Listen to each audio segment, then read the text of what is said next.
Okay, thank you everybody for being here today. I'm going to go ahead and call our regular BCC meeting to order. Today is Tuesday, August 31st, and for the record, it is 2:39. Okay, can I have a roll call, Madam Clerk? Yes, Mr. Chair. Commissioner Anna Hansen. Present.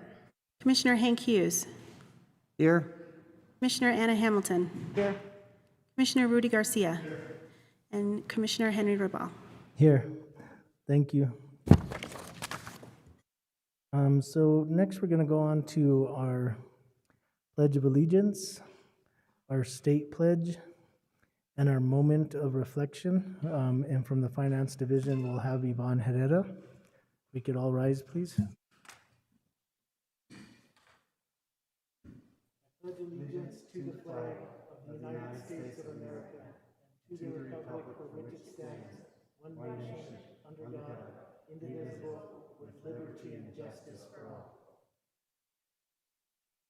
Salute the flag of the state of New Mexico, the Zia symbol of perfect friendship among united cultures.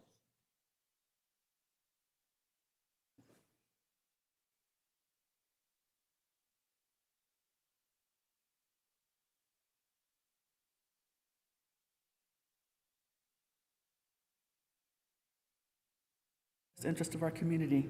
We take a moment of silence. Thank you. Thank you, Ms. Herrera. Commissioner Hansen? Yeah, I'd just like to take a moment of silence and remember all the people who are suffering from the Hurricane Ida in the Gulf, and then also all of our service personnel and all of the Afghan refugees and foreign service members who have been in Afghanistan, and pray for their safety and pray for all of their safety. Thank you, Mr. Chair. Thank you for that recognition and movement of silence. Is there any other? Okay.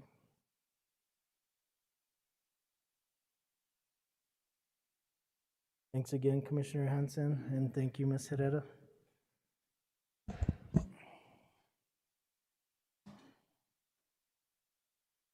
Okay, next we're going to move on to our next agenda item. This is agenda item 1F, and this is the approval of the agenda. Are there any changes or requests from the board? Manager Miller? Mr. Chair, there are some changes. The original agenda was posted on Tuesday, August 24th at 4:50 p.m. and then amended on Friday, August 27th at 4:04 p.m.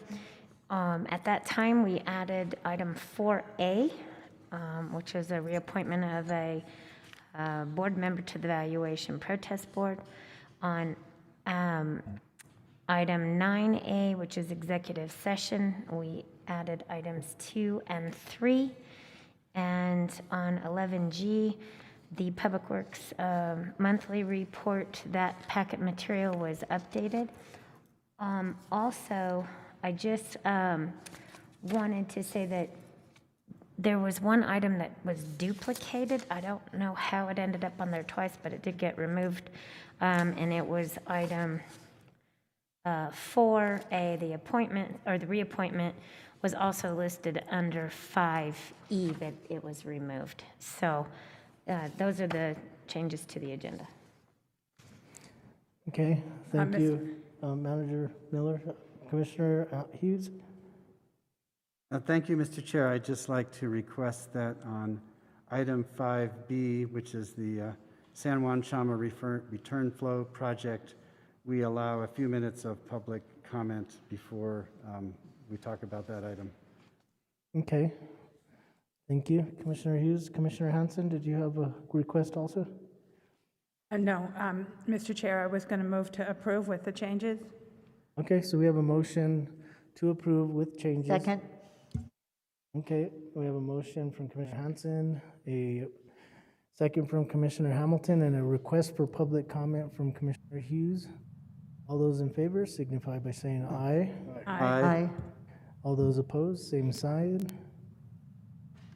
Okay, Thank you. So we have an approved agenda. Our next item is going to be item number 1G, and this is a recognitions for years of service and also new hires, which I met a couple earlier today. So, Manager Miller?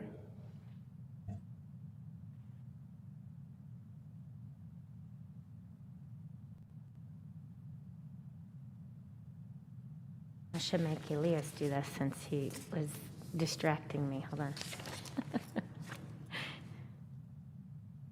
So,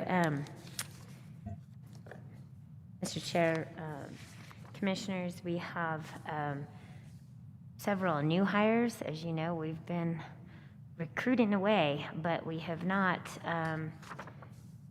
filled all the positions we have. But last month, we did fill several positions, and we had, I think, one of them is here in GIS, our GIS supervisor, Jason Griffin. So for the first time, we've actually been able to introduce a new employee in person. So welcome, Jason. Also in our assessor's office, we have Noah Van Hartsveld, who's a GIS technician. We have Natalia Apodaca Morales in the county manager's office, who was a student intern. In legal, we have an assistant attorney, Israel Chavez. And then in RECC, we hired 4 new communication specialist trainees. That's Ana Bustillos, Leslie Carrillo Arias, Cheryl Martinez, and Marcos Gonzalez. And then in Public Works Administration, Sarah Berry as Administrative Assistant. And in Public Works Facilities, Custodian Dylan Madrid. So I'd just like to welcome those individuals to Santa Fe County.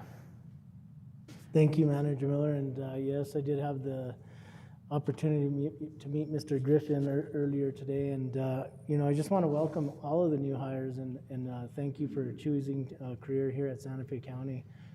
We look forward to working with you. You guys have a great mentor in Mr. Wright, Earl Wright, and we look forward to working with you guys. So, if you ever need anything, please feel free to reach out to the commission. Thank you. And thank you, Mr. Chair. Then we also have years of service for employees for the month of August of 2021 who've hit a 5-year milestone of consecutive service at Santa Fe County. And then we also have for the quarter those employees who have reached 20 or 25 years, which I have on a different list. But for the ones with 5, 10, or 15 years in DWI compliance monitoring, we have Erica Gutierrez. And in Corrections Adult Facility, Rose Gonzalez. They both hit earlier this month their 5-year anniversary.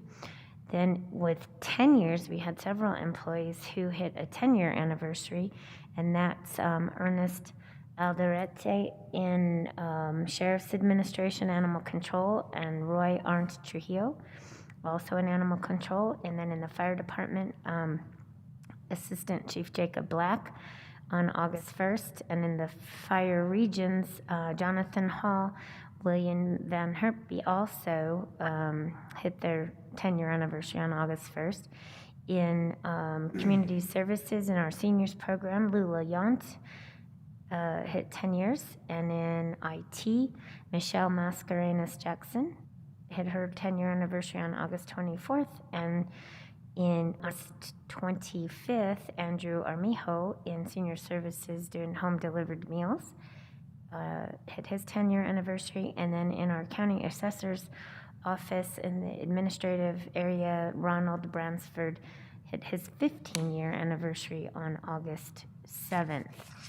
Then in Fire Department, Eugene Brummer hit his 15 years on August 21st. In the clerk's office, Erica Quintana with 15 years on August 21st. And in the adult detention facility, Philip Martinez on August 29th. hit his 15-year anniversary.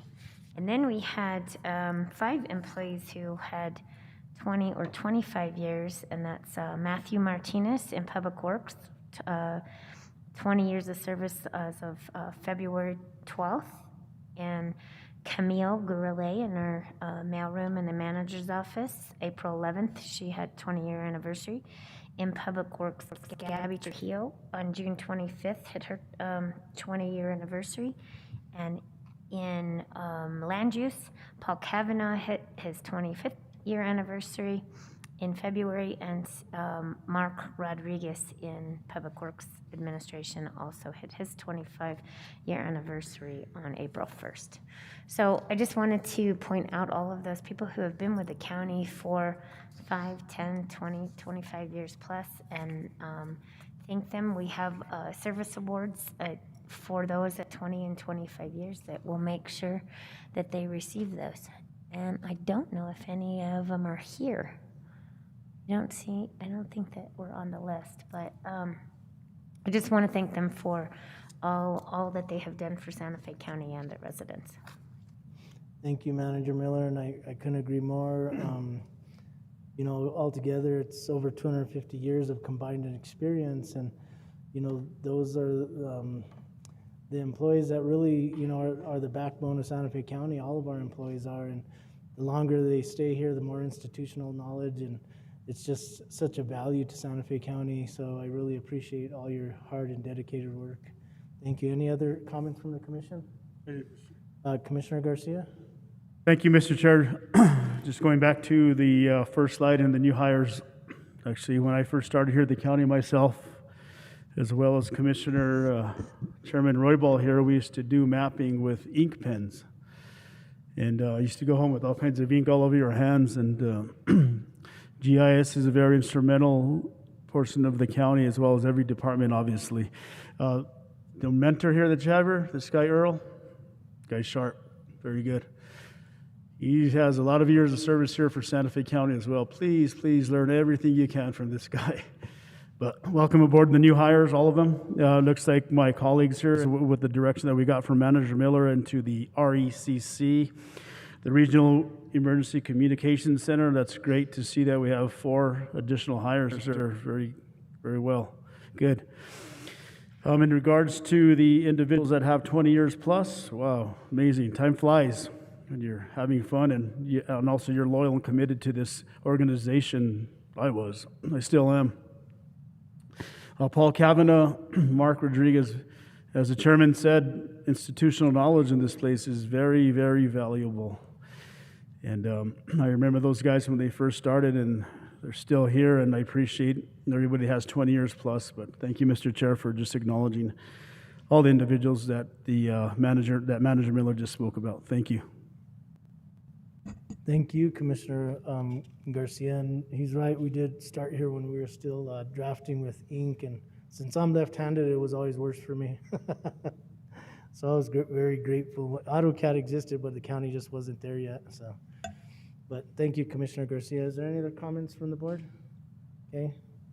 Seeing none, we're going to move on to actually approval of meeting minutes. It's an action item for 2A, and this is approval for the July 27th, 2021 Board of County Commissioner meeting minutes. Are there any changes? Mr. Chair, Yes, Commissioner Hanson? I would like to move to approve the minutes of July 27th, 2021. Second? We have a motion from Commissioner Hanson, a second from Commissioner Hughes. All those in favor signify by saying aye. Aye. Opposed, same sign. Motion carries. We're on to item number 2B, and this is request approval of the July 30th, 2021 Board of County Commissioners special meeting minutes. Mr. Chair, Commissioner Hanson?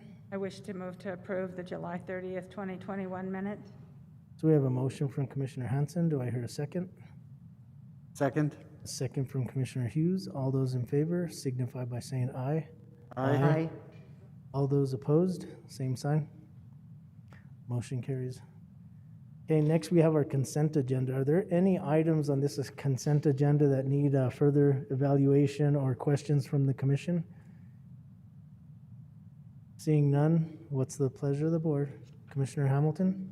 Mr. Chair, I'd move to approve the consent agenda. We have a motion from Commissioner Second. Hamilton and a second from Commissioner Hanson. All those in favor signify by saying aye. Aye. Aye. All those opposed, same sign. Motion carries. Madam Clerk, can we get a resolution number for items 3C and 3D? Yes, Mr. Chair, the resolution number for item 3C is 2021-074, and the item for 3D is 075. Thank you, Madam Clerk. Thank you, Mr. Chair. Okay, so we're going to move on to item number 4. And this are appointments and reappointments. 4A is request approval of the reappointment of one board member to Santa Fe County Evaluation Protest Board. And from the Community Development Department, we have Ms. Lisa Katanik, and from the Assessor's Office, Mr. Gus Martinez.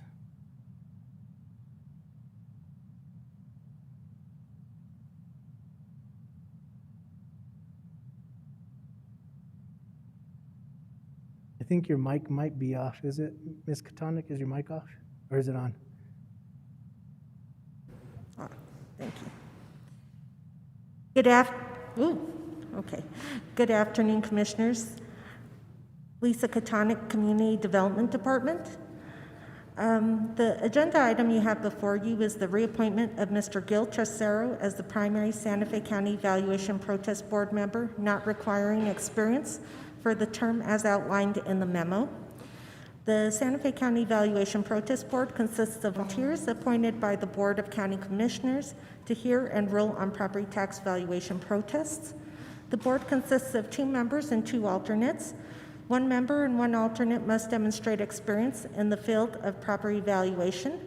The other member and alternate do not require valuation experience.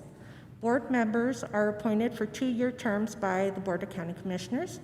Members shall not be employed by the state, a political subdivision, or a school district, shall not hold an elective public office, and must be registered to vote in Santa Fe County. Board members are appointed at large, meaning board positions are county-wide positions. The primary board member position not requiring experience was held by Mr. Gil Trasero, who was appointed by the Board of County Commissioners on August 15, 2019, for a 2-year term expiring August 15, 2021. Mr. Trasero has expressed interest in continuing to serve on the board through the calendar year of 2021. Mr. Trasero meets the requirements of the statute and does not appear to have a conflict of interest. The term of this board member will be from August 31st until December 31st, 2021, thus allowing the board member to attend protest valuation board meetings that are scheduled during the remaining portion of the year. Staff will work on recruitment for the board vacancy and will bring the appointment forward at the end of the year at a commission meeting. I stand for questions. Mr. Chair, Go ahead, Commissioner Garcia. I'd like to make a motion to approve Mr. Gil Trasero to this board. Once again, he's actually done an extremely well job for this valuation board. Gil Trasero is actually a former county manager. Back when I started here in 1991, he was a county manager and did an excellent job, and is still involved in the village of Agua Fria and everything that happens there. I believe he's actually on the Agua Fria water system board, but I'd like to make that as a motion for approval for Mr. Trasero. A second. So we have a motion from Commissioner Garcia and a second from Commissioner Hanson. Any other comments? Okay, I would agree, and I do remember Mr. Trasero being the county manager when I worked here at the county many years ago when I started. So we do have a motion and a second. All those in favor signify by saying aye. Aye. All those opposed, same sign. Motion carries. Thank you. Thank you so much. Okay, so we're going to go on to item, well, what I want to do is I'm going to move up public comment, or actually have 2 public comments this evening so that we can hear, because I know that there's been some questions and comments from our constituents in regards to item number 5B, this is a request approval for the revised city county San Juan Chama flow project agreement. So I'd like to open the floor for comments relative to that, and then I'll also have another public comment a little bit later on in the meeting. So I'm going to go ahead and do a public comment relative to that item, 5B. So is there anybody from the public that would like to address the board? Tessa Jo? Warren Thompson. Okay, go ahead, sir. Can you state your name for the record? Is it Warren Thompson? I couldn't understand what you said, sir. I'm sorry, Warren Thompson. Okay, Warren Thompson. Tessa, did you get that name? Can we get everybody that's interested in addressing the board, go ahead and state your name for the record?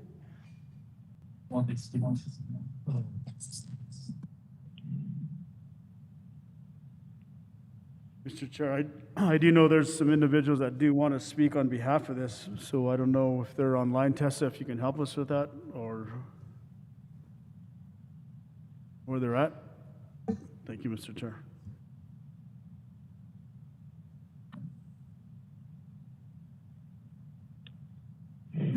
I can start the list whenever you're ready. Did you get Warren Thompson already on there, Tessa? Yes. Okay, is there anybody else that would like to address the board relative to this?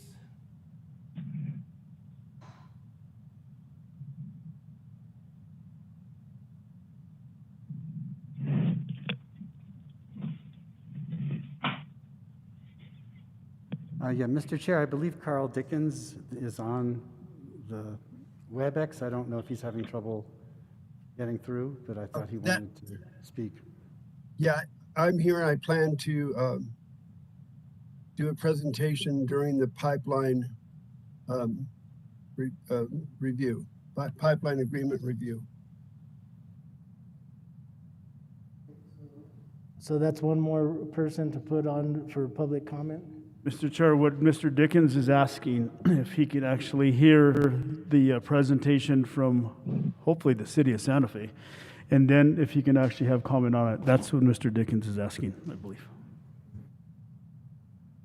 So correct me if I'm wrong, but it sounds like they want to hear the presentation and then make comments relative to that presentation?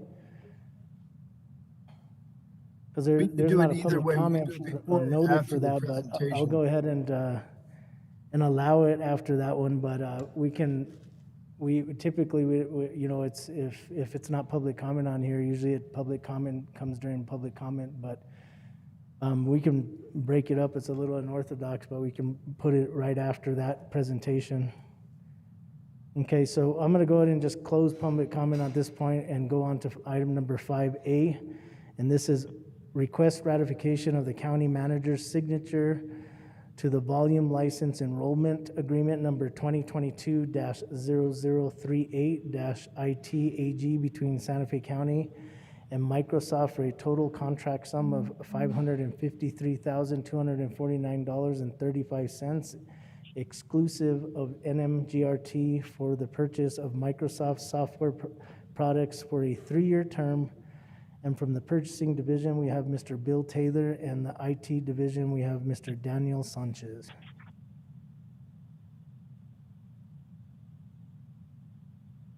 Thank you, Mr. Chair, Commissioners. What's here before you is a request for ratification of the county manager's signature to the volume license enrollment agreement. This is the Microsoft volume purchases of all of our licenses throughout Santa Fe County. The issue with this coming before for ratification is that we enter into 3-year term contract with Microsoft to purchase these licenses through the reseller of Insight. They give us a 30-day turnaround to true up all of our requirements for the licenses, and then to get us the agreement and route it. And this required immediate action by the county manager to execute and sign that to Microsoft. They required it to them by today, August 31st, which we were able to accomplish. And therefore, this is before you for ratification of that signature to the agreement. With that, I'll stand for questions. Okay, thank you, Mr. Taylor. Are there any questions from the board? I'll Okay, move for seeing none. approval of the We have a motion request. from Commissioner. Second. And a second from Commissioner Hanson. Under discussion, is there anything additional? Okay, so we have a motion and a second. All those in favor instead of flavor, signify by saying aye. Aye. Aye. Okay, Thank you. so, thank you, Mr. Taylor. Okay, so we're gonna go on to, item number 5B, and this is request approval of revised City County San Juan Chama Return Flow Project Agreement. From the Utilities Division, we have Mr. John Dupuy, and the County Attorney's Office, Mr. Greg Schaefer. Good afternoon, Mr. Chair and Commissioners.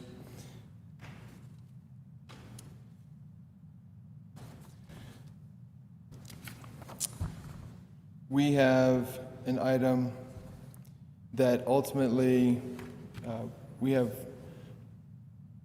some feedback from other parties that requires some revision to the memo recommendations. I want to kind of discuss that first, and then if we can maybe go into a summary if that's desired, or presentation of the project from the city's perspective. I'd defer to you on what's preferred. So earlier this month, we received notification from the Pipeline Coalition that they took the opportunity, August 10th BCC meeting, to announce their formation to the county. We cared as participants in the proposed contract and ultimately a Lower Santa Fe River planning process, if you direct us to move forward doing that, to ensure that they are involved and supported to address their concerns through the Lower Santa Fe River planning process. This includes the ability to incorporate their feedback on the city-county pipeline agreement. They have recently made clear that if they had been able to participate sooner, a delay may have been avoided. We agree that we could have been better in involving the coalition and soliciting their feedback and participation. For that reason, we propose and support additional time and follow-up and think that it's appropriate so that their feedback can be incorporated. We appreciate their transparency and openness and look forward to working with them. Specifically, tomorrow night at the coalition's scheduled meeting, we will work with them to schedule a follow-up meeting and tentatively target providing a revised draft with their feedback incorporated to the board at the next BCC meeting. And ultimately, I would respectfully request your support in this proposed effort and timeline, rather than approval of the proposed agreement as written. And I would defer to the board on direction, Mr. Chair, on what you would like next relative to maybe an overview from the city. Mr. Jesse Roach is available for that and was requested from one of the commissioners, Commissioner Garcia. So that is available as well. Okay, we can go ahead, huh? If he's available now to address the board, we can go ahead and have him address the board. I'm unsure with how to coordinate the WebEx interaction and enable him to present. I believe there's not anybody, oh, there we go, let's see. Yeah, here we go. We can see it here, is it up there? Is Dr. Roach available on the call as well? Mr. Chair, can you hear me? Yes, we can hear you. Go ahead, sir. Thank you for the opportunity to speak, and in deference to your time, I'll try and move through this presentation quickly and then be available for questions. So go ahead to the next slide. So just on the purpose and benefits of this project from a city perspective is that climate change and demand growth, the potential supply shortages for us, and indeed as the backup supply to the county by mid-century, if we don't continue to adapt and make changes to our existing system.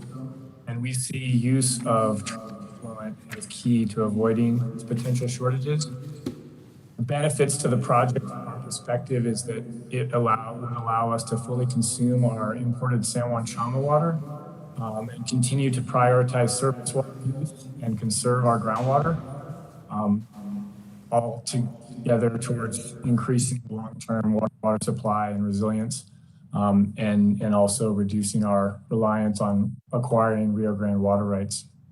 Next slide, please. So this is a project that has been in the works for quite some time at the city. And in fact, a return flow pipeline was contemplated in the 70s when we started drilling the Buckman well field, and was explicitly noted in the 2003 Buckman direct diversion permit application. In 2015, we incorporated climate change into our long-range planning.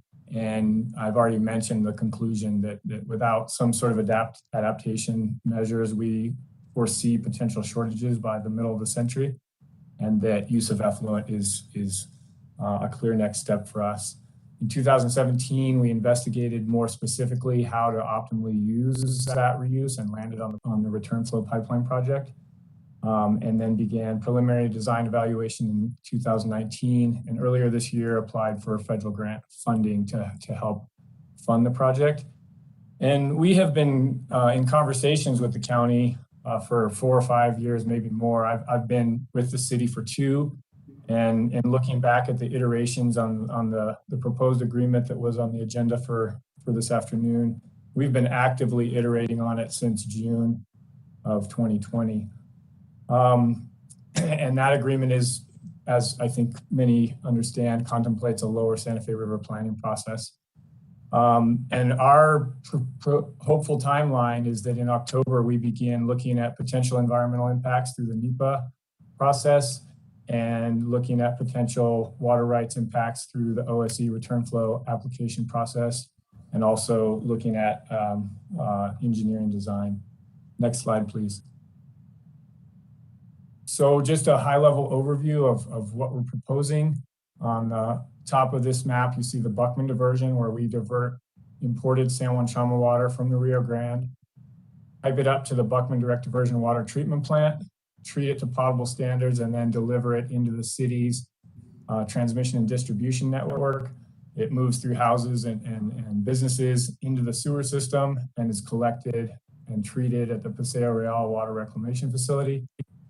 And the proposal is to take the portion of that water that is San Juan Chama in origin, and again, that's an important point, just the San Juan Chama portion of that water, and return it to the Rio Grande so that we could make the same diversions with smaller releases from our upstream reservoirs.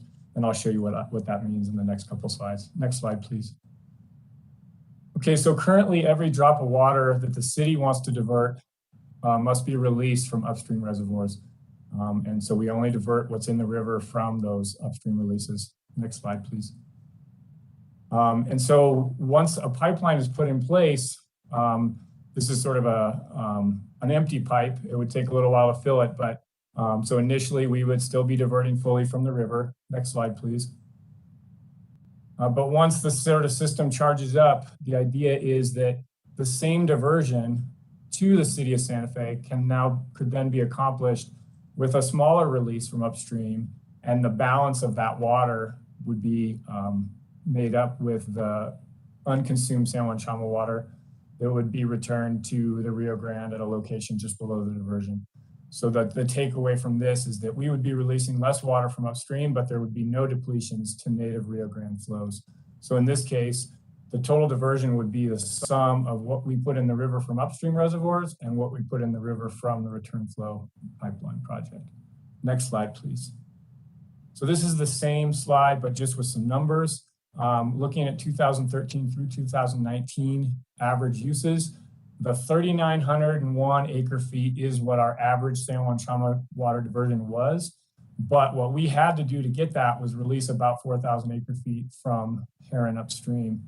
And so had the proposed project been in place, we would have achieved the same divergence, but only released approximately 1,270 acre feet from upstream. So hopefully that helps show how this project would allow us to conserve and our surface water resources in the face of climate change and stretch those resources. Next slide, please. So one other thing that I want to reinforce here is that the portion of water that we're talking about stripping away from the reclamation facility is only the San Juan Chama water. We have 4 different sources, and on this wheel, we can see the light blue is surface water from the Santa Fe River. The orange and yellow are groundwater from the Buckman well field and the local city well field, respectively. And the green is imported San Juan Chama water from the Buckman direct diversion. Next slide. And the way that water then moves through our system, the colored wheel on the right is the same that I just showed. Those are averages from those same years, 2013 through 2019. And of that total amount, about a third of it on average is lost to us, is lost to the system by leaks or outdoor water use. And nearly 2/3 of it makes its way through the system, is treated, and arrives as influent to the water reclamation facility. Next slide, please. And so the way the proposal then would strip away just the San Juan Chama portion of this water and return it to the Rio Grande, and the water arriving at the water reclamation facility derived from other sources would continue to be available for both non-potable reuse and discharge to the lower Santa Fe River. I guess a final point is that the stretch of river below the reclamation facility was likely an ephemeral stretch of the river before development of the city, and is now a perennial stretch of the river because of the water reclamation facility. And with that, I'd be happy to stand for questions. Okay, thank you. Are there any questions from the board? Commissioner Hansen? Hi, Dr. Broach. Nice to see you. What is happening with the purple pipe? Like, I know that a lot of effluent from the Paseo Real plant goes to the MRC, the country club, and some of the other facilities, and I saw it drawn on the map, so I was just wondering, where does that play in the diversion? Because if there's still water going downstream, there's also the effluent on the purple pipe. So I just want to get an idea of how that's working. Mr. Chair, Commissioner Hansen, thank you for your question. You are correct. So currently treated effluent, there's 2 places that treated effluent from the plant can go. That's down the lower Santa Fe River or into what we call the purple pipe, which is non-potable reuse or turf irrigation. And our vision would be that once the return flow project is in place, we have 3 choices, and that would be the lower Santa Fe River, the purple pipe, or the silver pipe. And we think of the silver pipe as a pipe that's essentially indirectly in this case, but going back into our potable system. So we would continue to utilize the purple pipe and going forward with this project. So from what my understanding of the purple pipe is that it is already using all the effluent that it has access to. If I understand the question correctly, I am not aware of a situation of to this point there has been sufficient water to meet the needs of the purple pipe and continue to send water down the lower Santa Fe River. So you want to know, Commissioner Garcia, do you want to, the purple pipe is referred to as they reuse water that they use to water the MRC, country club, And Santa Fe Horse Park, the Downs at Santa Fe. I'm not sure all the places, but it is effluent water that is being taken from the wastewater plant. So I'm just concerned about the competing interests here we have and how much water we're going to have to be able to go downstream with the purple pipe, with the pipeline, and all of those uses that all the people need the water for.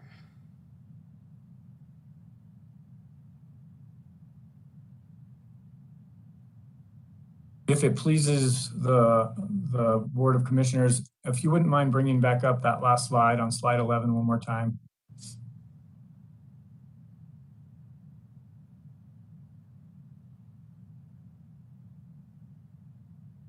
Thank you. Just one point to make here is that the purple pipe is indeed shown here, and we're looking at about 20% of the available effluent. That's what's been used. And we're showing the San Juan Chama, and again, this is based on 2013 through 2019. The San Juan Chama portion would be about 45%, and the lower Santa Fe River would be about 34%. We believe that amount of discharge to the lower Santa Fe River, that if we work cooperatively with the coalition and others on the lower Santa Fe River, that release can meet the needs, the downstream needs. Okay, that's the only question I have right at the moment. Thank you, Dr. Roach. Thank you, Mr. Chair. Thank you, Commissioner Hanson. Are there any other questions from the board? Okay. So is there anything you want to continue, Mr. Dupuy? Mr. Chair, I just reiterate our recommendation being to postpone until we can provide that interaction with the Pipeline Coalition and incorporate feedback relative to their concerns. Okay. Mr. Chair, I have a couple of questions, please. Commissioner Garcia? Can somebody answer me the question, that wastewater that actually comes out of the plant there, who's entitled to that wastewater? Mr. Chair, Commissioner Garcia, that's a question that is got a lot of components to provide an accurate answer, and I'm not qualified, even though I may have my opinions. Interesting. Thank you, Mr. Chair. Thank you, John. Mr. Chair, if there's no questions from the County Commission, are you going to take questions from the individuals out there that you said you were? We'll take comments if they have comments, yeah. So I'd just like to, if it's a recommendation, make a recommendation, what staff mentioned, to delay this proposal till they actually get to meet with the River Coalition, which is meeting tomorrow night, and just so that way the coalition can have some more questions for Dr. Jesse Roach, and for John as well. So I'd like to make that as a motion if that's what's needed to postpone this. So let me make sure what I'm understanding is you want to make a motion as staff has recommended postponing, and then the other part of the motion is that we take concerns that we originally talked about as public comment, correct?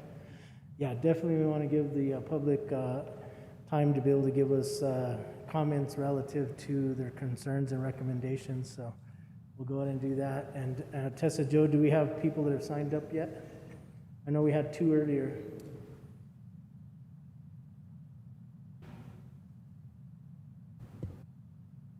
Yes, Mr. Chair, we have Carl Dickens.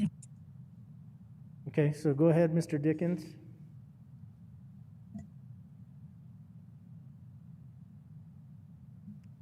If you called in, you'll have to hit *6 to unmute. If not, you need to unmute. I'm here. I'm ready to do my presentation. Okay. Go ahead, sir. The Pipeline Coalition appreciates the support and involvement of the County Commission, John Dupuy, and the Water Department staff, as well as the city, as we work toward resolving complex water issues associated with the proposed city-county return flow pipeline. At a Pipeline Coalition Zoom meeting last night, we discussed several concerns regarding the city-county pipeline agreement. Given the fact that this most recent draft includes many substantive changes that need to be discussed and considered, we have not had the time to conduct a proper analysis of the document and request additional time to provide the Commission with comments on the agreement language. Pipeline Coalition members have expressed concern that significant changes in terminology in the most recent draft could alter the original understanding when we supported the April draft. For example, in the April's, and this is courtesy of Roger Taylor, in the April document, Section B, the city and county are partners in the BCC under Joint Powers Agreement. But this has been deleted, and we ask why the understanding of a partnership, which is the basis of this agreement, has been deleted. In the revised agreement, 1B, II have been added, and we have not had time to evaluate the impact of this language. Agreement 6A, Lower Santa Fe River planning process has been significantly rewritten and requires a thorough review. And sometimes it's the little things. In referencing the Lower Santa Fe watershed, La Cienega is the only community that's noted. This does not include La Seguia, El Cañon, and La Bajada, which we think are important to be involved or mentioned in the document. The pipeline will be completely transparent in both our intentions and our actions. We had consensus from all of our member organizations on the agreement the county has submitted to the city in April, and had recommended adoption of that agreement as is. In our view, if we had been able to participate in the city, county, and staff negotiation that clearly took place between the two drafts, we may have been able to avoid the need to request additional time to review. We understand the need for and importance of moving forward. The Pipeline Coalition has a Zoom meeting scheduled for tomorrow night, at which time we will set a time to meet with staff to develop comments for the Commission. Again, the Pipeline Coalition thanks the County Commission, especially Commissioner Hughes and Commissioner Garcia, and Water Department for your support and understanding. So we're ready to move forward. We just need a little bit more time to really give this document a thorough review and be able to give you our comments. So thank you. Thank you for your comments, Mr. Dickens. Mr. Chair, the next person who signed up is Warren Thompson. Mr. Thompson, go ahead, sir.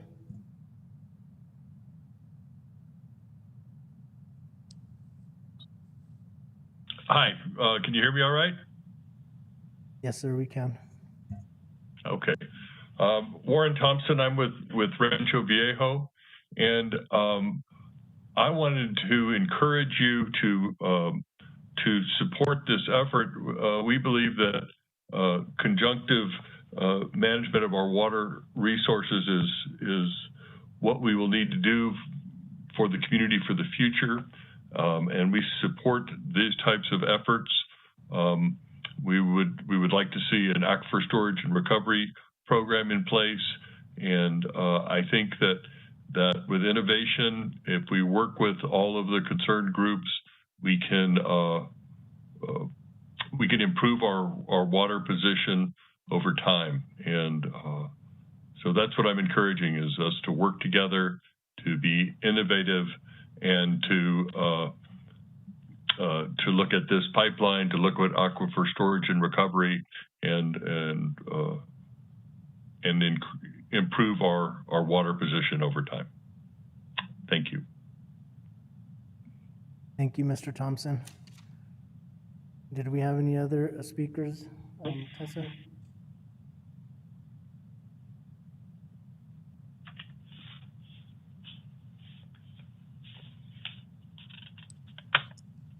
Mr. Chair, that was the last person who had signed up for this particular item. Okay, I'm going to ask one last time. Is there anybody that in the public that would like to speak on this item specifically?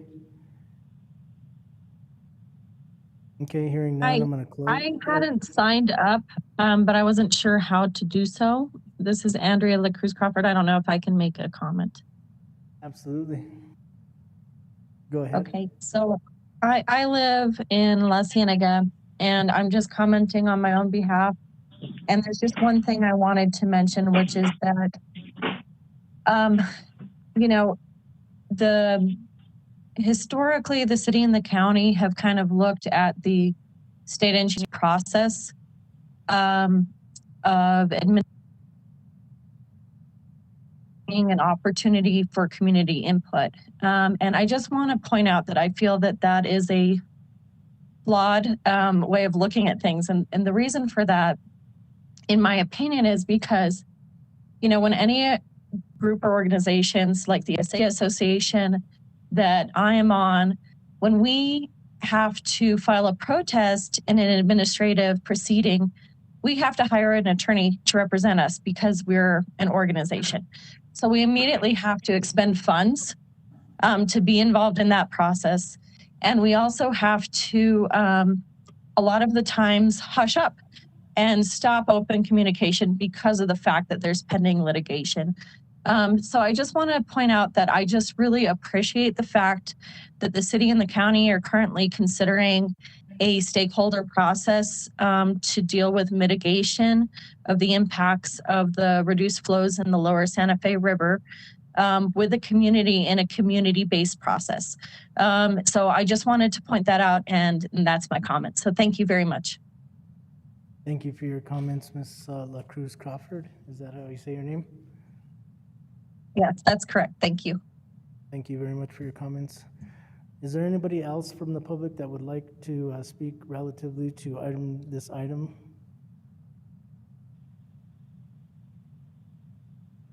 Okay, hearing none, I'm going to close public comment. And so we do have a motion on the floor right now.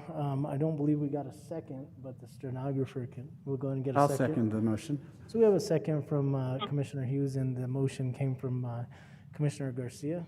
All those in favor signify by saying aye. Aye. Aye. All those opposed, same sign. Motion carries unanimously. Thank you. Thank you, Mr. Chair. Mr. Dupuy.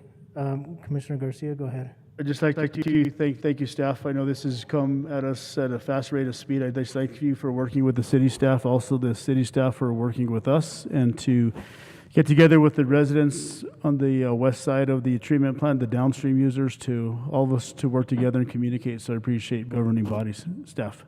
Thank you. Mr. Chair. Thank you, Commissioner Garcia. Very well said. Commissioner Hughes, you have a comment as well? Yeah, I just wanted to say I feel much better about the direction the process is going now. I think it's really important that we involve everybody in the community. This is such a big project, and I think it affects more people than just the people downstream. I mean, just by way of example, my wife was part of a crew that planted willows along the lower Santa Fe River probably about 25 years ago. And so, you know, there's a lot of people in Santa Fe who have a love for the river and want to see it continue to be a river. And so I'm glad we're pursuing this much broader process. So thank you. Thank you. And I also wanted to say I think we're really fortunate to have, you know, good staff at the county and the city working on this, some very intelligent people and caring people. So I think we have a chance to make the right decision. Thank you. Thank you, Commissioner Hughes. Commissioner Hanson? Yes, I too feel very reassured that we are working all the kinks out so that everyone is feeling heard and that we can get a really good resolution, a good agreement. I particularly appreciate the detail because a lot of times details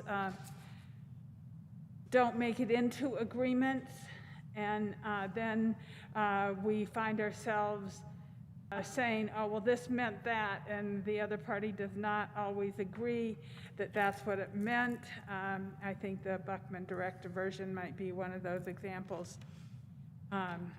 So I appreciate the detail that is going into this, and I want to thank Dr. Jesse Roach and John Dupuy for their dedication to this process and making this work. Thank you.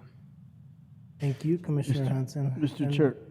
Go ahead. I'm Commissioner sorry, Garcia. just to add to that, this is, as my colleagues have mentioned, our Buckman diversion project, we're still having some challenges with that. However, this is a monumental agreement that we're doing for the next 30, 50 years. Some of us, I might not even be here in 30 years from now. And so just got to think way, way ahead as I talked to John about it, and he understands. And this is a huge agreement that the county and the city are doing for that treatment plant. And this actually, for the growth of the community, one of the things I'm going to advocate for is that people that have their wells that are going dry, this is not just for new development, I hope, but as I mentioned and I brought up earlier, this is a huge agreement that, let's just sign an agreement. No, this is an agreement that's going to, people's kids are going to actually be dealing with this, and I just want to make sure we all have communication on this, which we all agree to that. Thank you, Mr. Chair. Thank you, Commissioner Garcia. And I think those are some great comments from the commission. And I just want to really thank and recognize Mr. Dupuy for coming forward and recognizing that we had some concerns and other considerations that we needed to bring forward from constituents, and coming here today and asking pretty much at the forefront for postponing until we get those concerns mitigated. I want to thank you for that too. Thank you, sir. Thank you. We'll move on to our next item.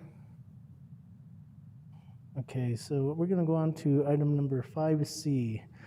And this request approval for amendment number 6 to agreement number 2018-0282-CST between Santa Fe County and Terry Werner, increasing the compensation an additional $75,000 inclusive of New Mexico GRT for the event coordinator services at the Stanley Cyclone Center. And secondly, giving the delegation signature authority to the county manager to sign the purchase order. And from the purchase agreement department, our purchasing division, we have our director, Mr. Bill Taylor. Thank you, Mr. Chair, Commissioners. I'll stand for questions. No. Did you have a question? This is amendment number 6 to increase the compensation for the Stanley Cyclone Center. They reopened in April to limited private riding. I'm not aware of the current activity at the center right now. Anna Ward is present at the meeting, and she could probably provide comment, but the contract will be in its 4th term through August of 2022, and it's a total contract sum of $299,000 through this fiscal year. With that, I'll stand for questions, Mr. Chair. Thank you, Mr. Taylor. Are there any questions from the board?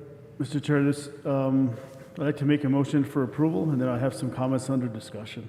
Okay, so we have a motion from Commissioner Garcia. Second. Second from Commissioner Hamilton. Under discussion, Commissioner Garcia. Mr. Chair, I'd just like to thank, first of all, our county manager and her team. This is during the last 18 months, it's been challenging for Santa Fe County and people that ride their horses and have a lot of show animals out there in regards to the fair. And with the call of the governor's office as into what we're doing with outdoor activities, it's a bit challenging, but thank you, Manager Miller, and all of the staff, as well as the individuals out there as into how we actually communicated and got the 4-H riding group out there to allow them to ride, the free riders to ride out there, and during the heated elements and during the COVID situation. So thank you for that. This is the same similar situation that we have in the Edgewood area in regards to the equestrian riding facility, which probably a year and a half ago, maybe even early pre-COVID, is myself and a staff member went out there and individuals wanted to ride. And it was something that Santa Fe County was dealing with in regards to the order from the governor's office. We got around that and we did well. And horses are getting exercise, and the community is happy about this with Santa Fe County. Terry Warner, she actually does a great job down there in that facility, which is the facilities in my district.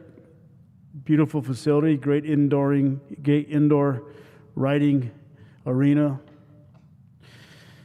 She does an excellent job as into recruiting individuals to have different events at that facility. I know for the last 18 months, it's been a little bit challenging throughout the nation, state, as well as local government. But thank you, Terry, for doing a great job out there and coordinating with staff, obviously. And it was good to see you at the fair. She's a lady that her children, and she's always involved at the fair and always moving. But thank you. Thank you, Mr. Chair. Thank you, Commissioner Garcia. I just want to say thank you as well, and also recognize Anna War for her hard work in the Community Services Department. So, thank you. So we have a motion and a second. All those in favor signify by saying aye. Aye. All those opposed, same sign. Motion carries unanimously. Thank you, Mr. Taylor.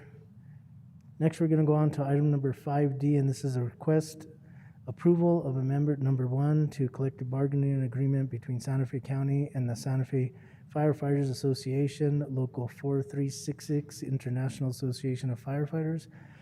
And from the Human Services Department, we have Ms. Sonia Quintana, and from the Fire Department, we have Mr. Bobby Montoya, the Assistant Chief. Good afternoon, Mr. Chair, Commissioners. So yes, we are here to ask for the approval of Article 12 of our collective bargaining agreement. Currently, this is for the Acting in Capacity program, which we have in place. And to give a little bit of insight, what this program entails is it is a list of individuals who are on call or on standby to be able to fill an engineer role or a lieutenant role. These individuals have gone through the process. They've gone through all the certifications that they would be needed to be able to go on and test and be part of a running list to eventually promote, if there were to be a vacancy that were to become available.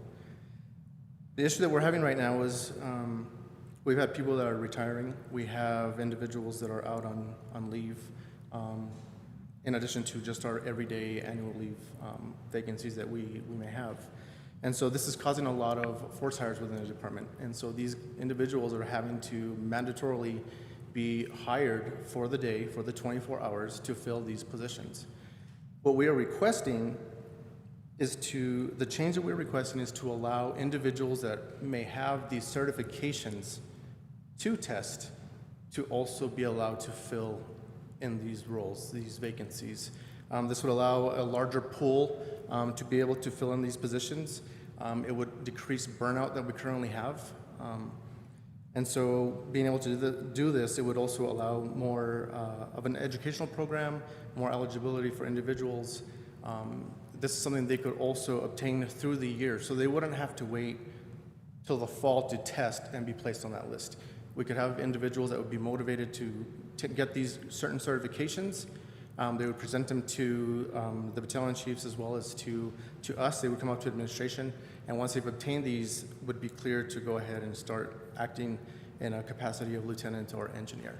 So that is the amendment that we are requesting for approval, is to have not only those that have tested, but individuals that are certified and have gone through the appropriate classes to act in this role. Okay. Do we have any questions, comments from commissioners? Commissioner Hamilton?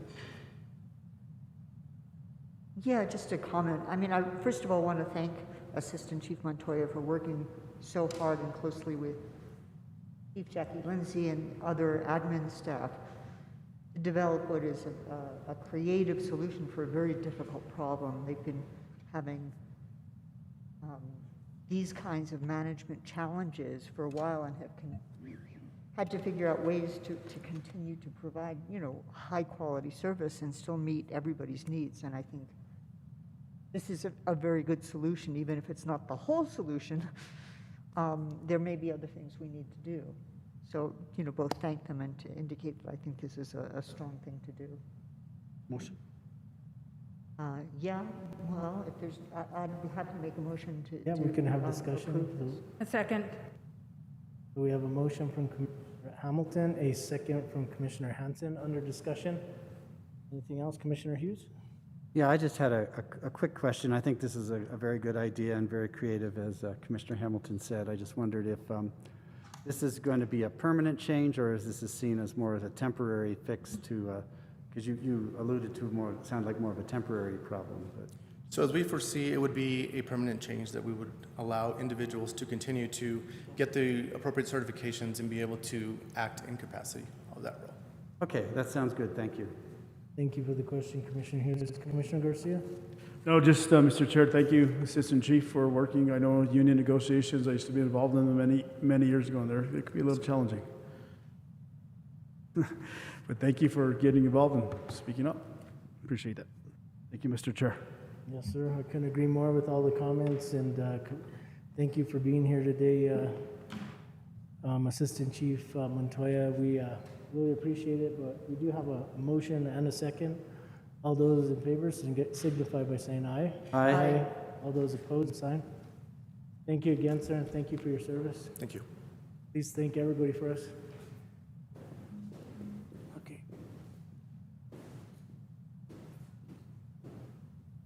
Okay, so we're going to go on to item number 6, and we did have a public a matter of public concern earlier, but it was specific to an item that we were getting a presentation on. So I just want to ask once again, is there anybody from the public that would like to address the commission? And if you're a call-in participant, you have to hit *6. How you doing, Commissioner? I wanted to talk on in regards, I don't know if it's the right time to do it, but I just wanted to address the commission with Santa Fe Fiestas for the 309th Fiesta de Santa Fe.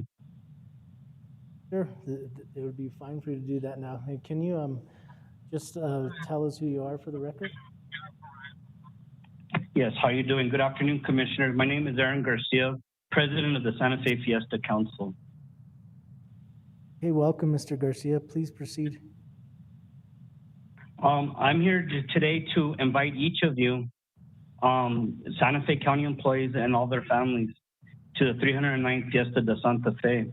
Commissioners, please join us on the Plaza Bandstand for our opening ceremonies. We are scheduled for September 10th at 12 p.m. I would really be honored to have all of you there with us in celebration of all our cultures. Fiestas are scheduled from September 4th through the 12th, and starting with our mariachi extravaganza at the Opera House. Again, we're here to be inclusive, to respect all cultures, and I hope that you can all be there with us. Thank you, President Garcia. We really appreciate the invitation. I do plan on attending. Are there any other comments from the commission? Okay, thank you for coming here today and giving us a personal invite, sir. We really appreciate it. And I want to continue our working relationship with Santa Fe County and all our local governments and all our communities around us. Absolutely, sir. Thank you. Thank you so much, Commissioner. Okay, do we have anybody else from the public that would like to address the commission with any concerns or comments? Yes, Mr. Chair. Okay, go ahead. Can you state your name for the record? This is actually Tessa Jo Mascareñas, but I have a sign-up sheet with Dorothy Vigil. Okay, go ahead, Mr. Villa. Hi, can you hear me? Yes, we can. I work for Santa Fe County in the finance division, and I was just wondering if, since like the state and the city have come up with mandates and so forth for masks and vaccines and so forth, is there something coming ahead with the county as far as what we're going to have to, okay, or what policy might be? There may be other people on the line that maybe has questions relative to that, and I'm not sure if we're going to have any kind of update later on for our COVID-19 update. Manager Miller, will we have? We will. So what we can do is we can actually go ahead and actually do another public comment at that point, because at this point we haven't been briefed totally on what's being brought forward to the commission. So you could either make comments now if you'd like, or I can actually open up public comment after we get that update. Okay, I'll wait for the update. Okay, if there's anybody else that may have comments relative to that subject, we can do the public comment later. Is there anybody else that is here for public comment on any other issues? Okay, hearing none, I'm going to close public comment, but like I said, I'll have another public comment after we get our update for the COVID-19 updates. So I'm going to go on to item number 7. This is matters from the... Yes, Commissioner Hughes? Oh, I'm sorry. I'm sorry, I didn't see you.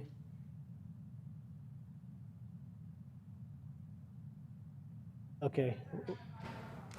The mic in front of you, I think it's on. It was on already. It was green. What was it? Now, okay. Now you can hear me? Okay. Well, Chair Roybal and Commissioners, good afternoon. I'm Adamina Pino from Accounts Payable in Finance. I'm an employee here at Santa Fe County. And as a living sole employee and constituent of Santa Fe County, I'm expressing my concerns regarding the possibility this Board of Elected Officials may be considering COVID-19 injections as a condition regarding whether or not any of us may continue to be employed here. There are many opinions and arguments as to whether or not these injections are effective to the community's safety.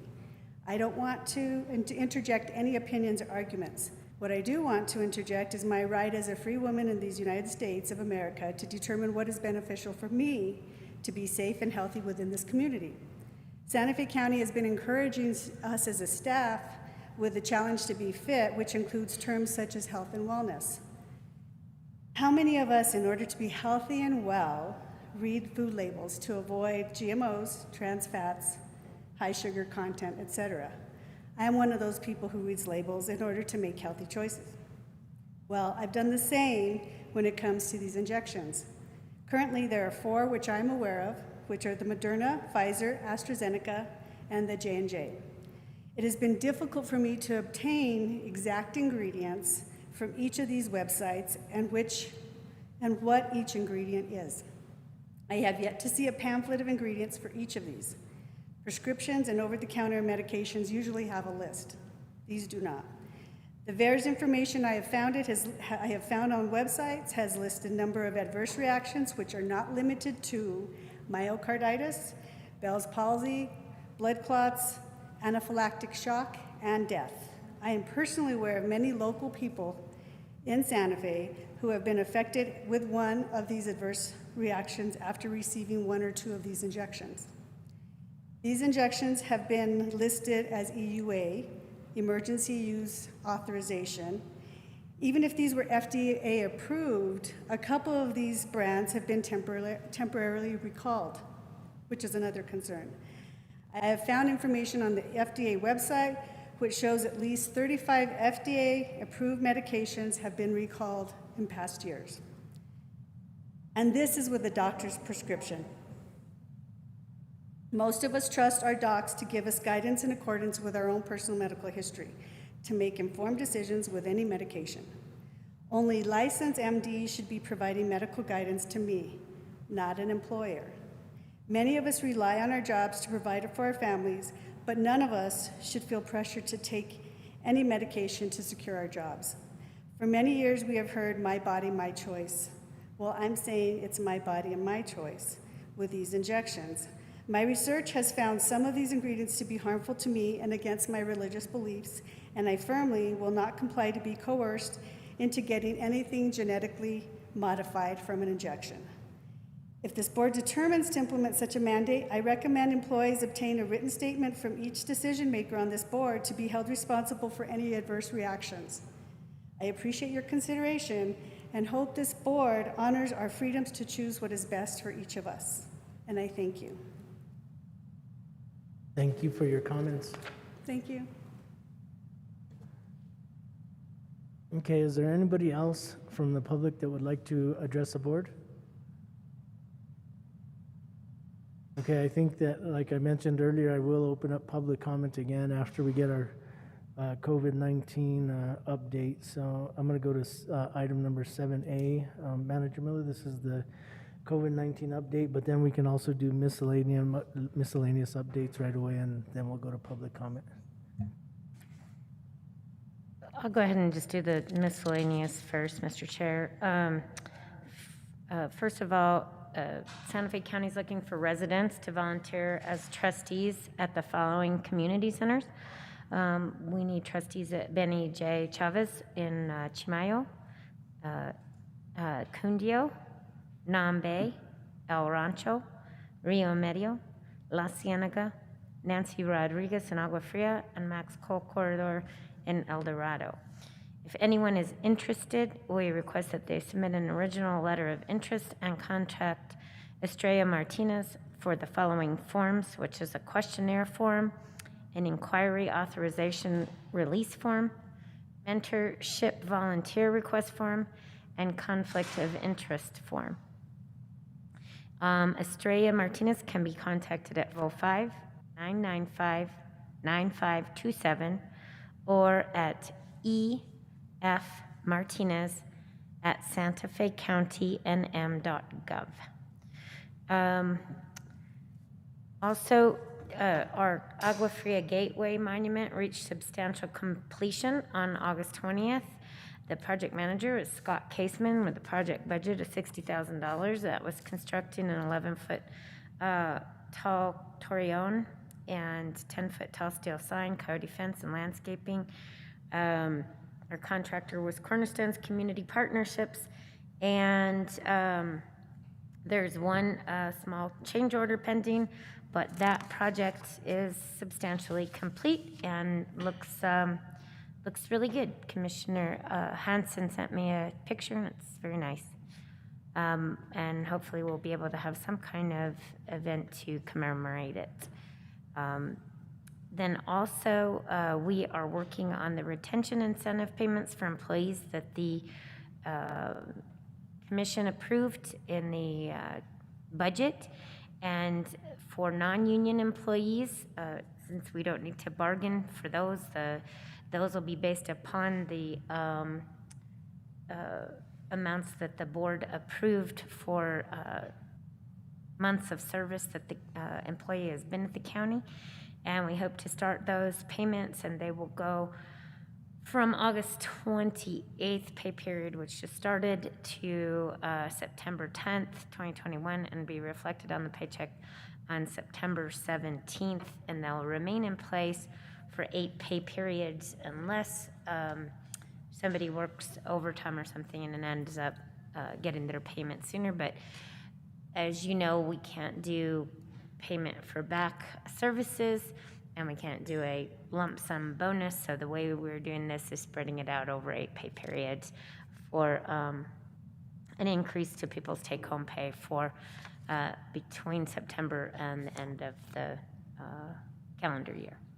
And then we're also an update, the medical union contract that was for the corrections medical union, bargaining unit, that did pass and get signed by both the commission and the union. Also, I did want to express condolences for 2 county employees that we lost last week. Mario Medina in our public works as a equipment operator, and then Herbert Gerstner was an appraiser in the assessor's office. So we lost both of those employees last week, and just want to express our condolences to the family. And I didn't have an opportunity to say anything when we did a moment of silence, but I would respectfully request if we had a moment of silence for our employees. It's really devastating to lose coworkers, so I could ask for that, Mr. Chair. Thank you for bringing that up, Manager Miller.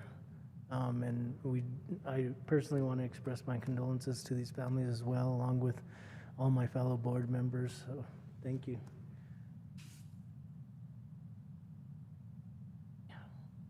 So if we could all stand for a moment of silence and just to recognize these employees.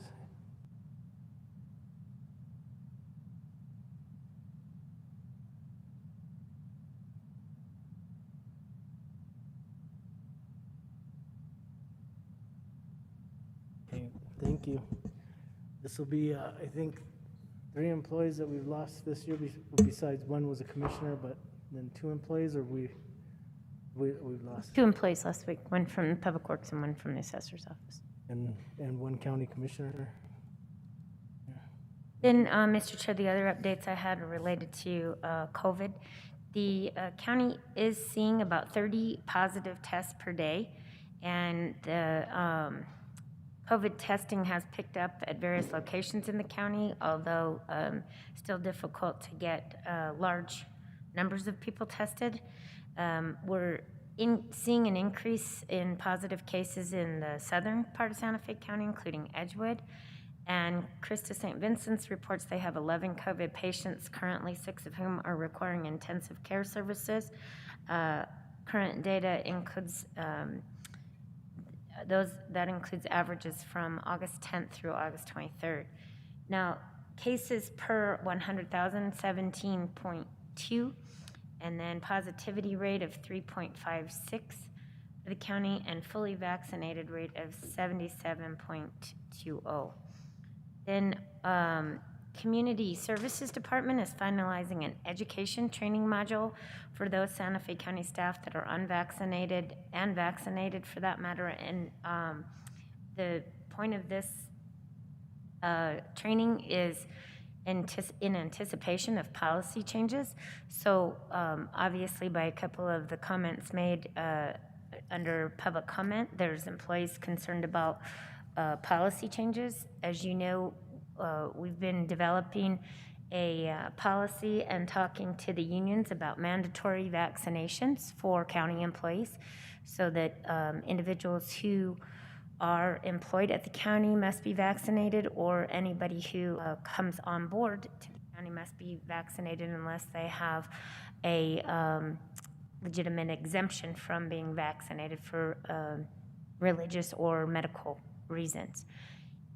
We have talked to all 6 of our unions and have gotten some feedback from them.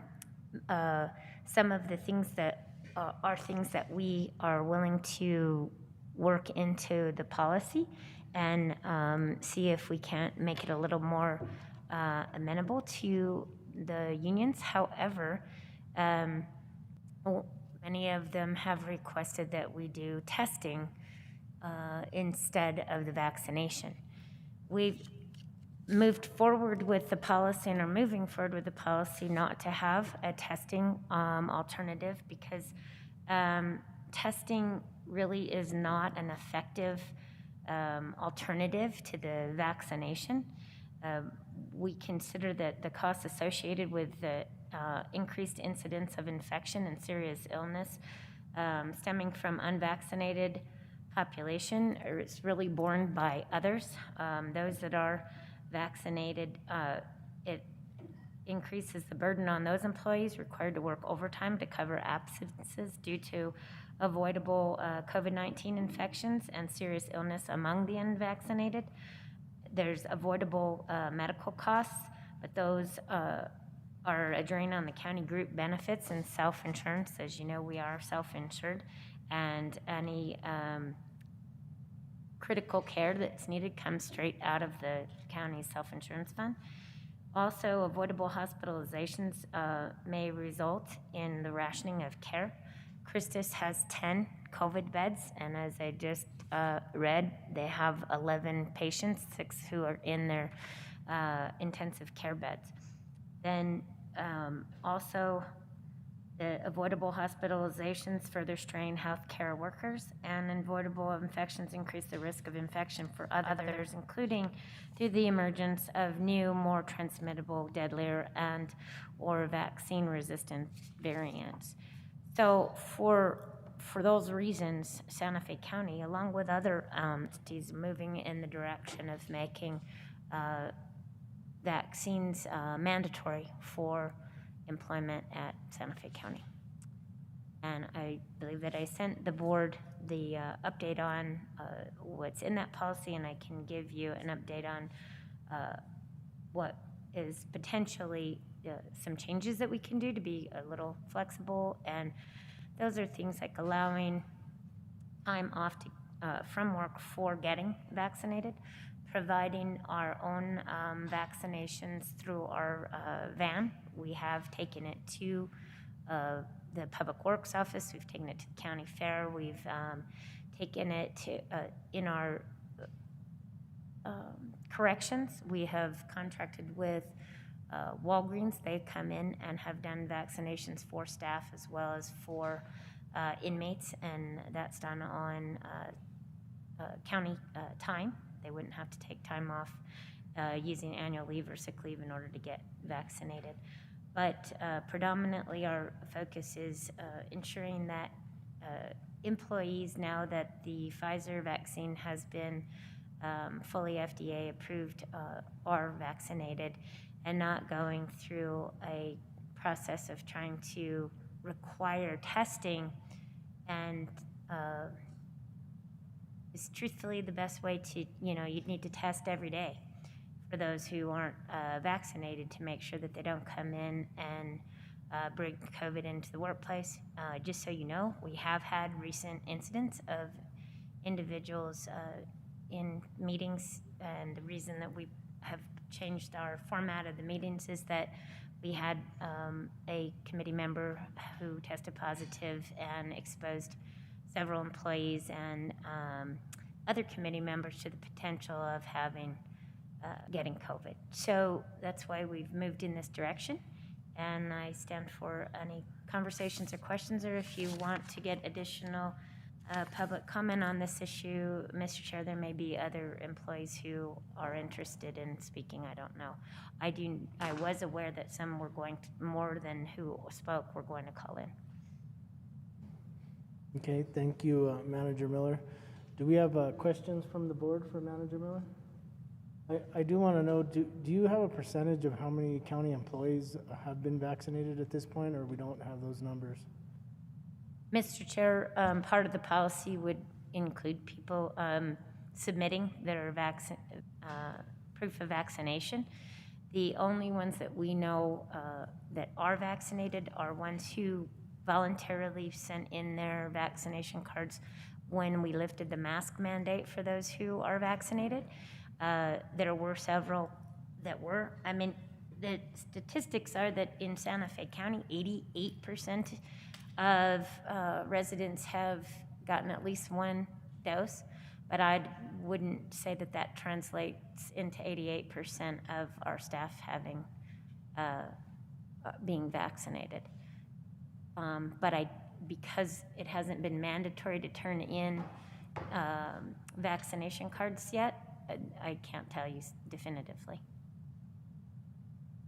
I was just curious because I know the laboratory had put out some numbers saying it was about 85% in Los Alamos at the laboratory. So I know they're looking at, or they did actually pass a policy saying that everybody had to be vaccinated starting October 5th, I believe, or have already scheduled something. But I was just curious relative to that. And also, I mean, I know we talked a little bit about if somebody's sick, even when they're vaccinated, they'll still be required to stay at home, right? Because you still get sick even though if you're vaccinated, but not the symptoms, or I guess the ramifications aren't as bad if you have the actual vaccine. Is that correct? So, Mr. Chair, we follow DOH. So what happens if an employee calls in and either believes that they have it or or were exposed, they go get tested, and then they work with the Department of Health as to whether they have to quarantine, and we follow what the DOH guidelines are. Okay, thank you, Manager Miller. Any other comments or questions from the board? Commissioner Hughes? Thank you, Mr. Chair. I just wondered, I think there were like a couple exceptions people could apply for, like medical and religious. And I just wondered if you would test those people. In other words, if you get a religious exemption, would you be expected to test once a week as a little bit of a precaution? Mr. Chair, Commissioner Hughes, the policy being developed does contemplate that if an exemption from the vaccine mandate is granted, there could be conditions that come along with that exemption, such as periodic testing or, again, other conditions that would be designed to reduce the risk associated with the exemption. Thank you. Good question. I was actually going to ask that as well, because I know that the laboratory is doing it as a case-by-case basis, and I know every entity is going to be different, but I think there's medical reasons and religious reasons, and I think you mentioned a reason earlier, Manager Miller. Commissioner Garcia, did you have a question also? Yes, Mr. Chair, Manager Miller, this is informational item only, correct? We're not voting on this policy change? Mr. Chair, Commissioner Garcia, it's informational, and this isn't a policy change that would come to the board unless the board directs me so.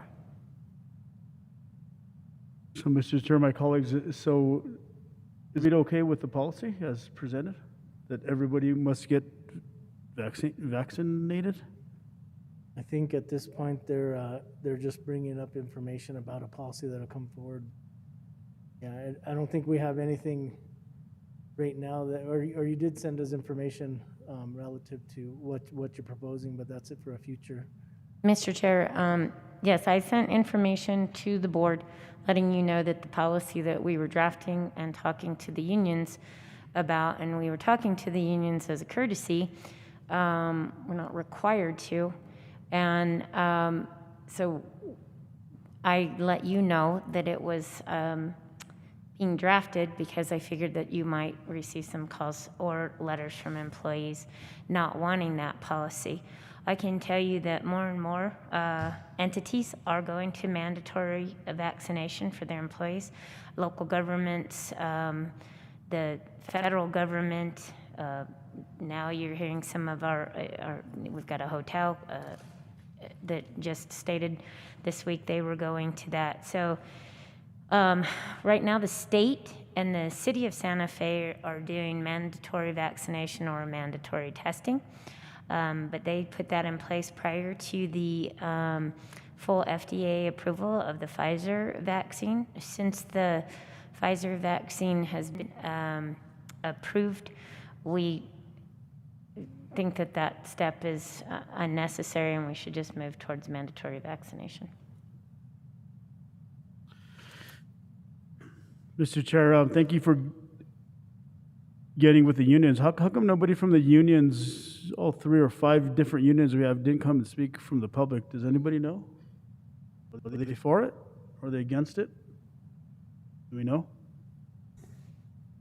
Mr. Chair, Commissioners, I can tell you that most of them want testing out. But as I said, testing is not a replacement for vaccination, and it doesn't actually get to what we're trying to prevent, which is the spread of COVID-19 amongst our employees and from our employees to the public or from the public to our employees. Testing in the reality of how the type of testing and how much testing we'd have to do in order to prevent, we're just not set up, and it'd be incredibly costly to do that. We're not set up. I mean, really, you need to test every single day before you come into work. We currently screen for any symptoms, but it's on the honor system. It's that employees take their temperature, that they report anything that might seem like a symptom, and that they go get tested if they have any of those symptoms. That's all. They're required to fill that out, but it's based upon the honor system that they actually are doing it. If we put a policy in place that said mandatory vaccinations or mandatory testing, then we would have to set up a system to make sure and ensure that the people who are not vaccinated are being tested regularly before they come in and expose the public or their coworkers to to COVID-19 that they could have.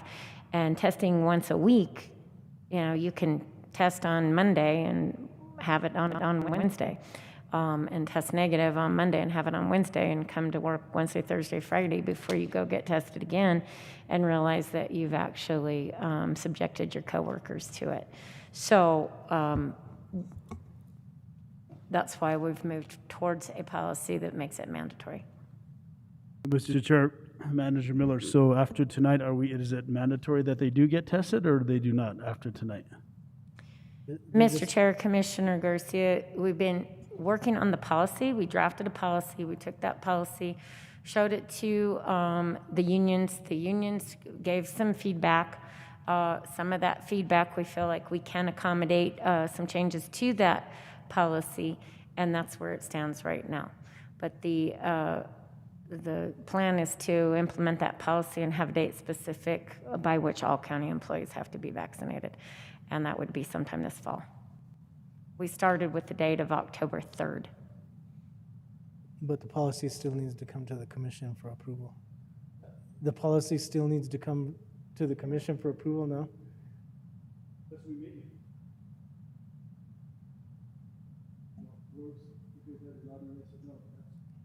People's heads are nodding yes or no. That's why I'm wondering what's happening with it. So the way what's happening with it is we're allowing Manager Miller, starting October 1st, to place in the policy that everybody must be vaccinated. Yes. Just asking. Yes? Mr. Chair, I So- wonder what, we also said we were going to hear from the callers. We will. Yeah, I'm not going to, I want to leave this up to the administration, but I just want to make sure we give the people a chance to express themselves. Okay, so I guess my understanding would be that it doesn't come to the commission, that actually you would make, you could make that decision. Is that correct, Manager Miller? Or? Mr. Chair, as it currently stands, this is an administrative policy, and so it's within the purview of the manager and management to make that policy. If the board wants to take that away, you can take that away. That's your choice, but that has been, that's how our system is set up, that it is the management's responsibility to create these type of policies. Okay, I guess that was where I was misunderstood that part. Okay. All right, so I think unless there's any other questions from commissioners. I have a question. Go ahead, Commissioner Garcia, because I was going to go to public comment because there are some people that wanted to speak. So do you want to go ahead and you can say another comment, then I'll go to public comment after.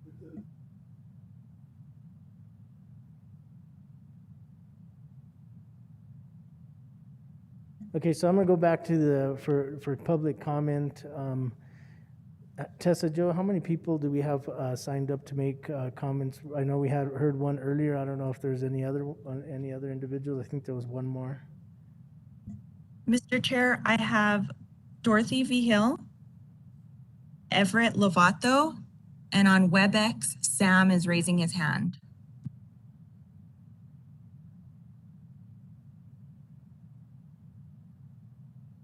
Can you repeat the Dorothy's last name?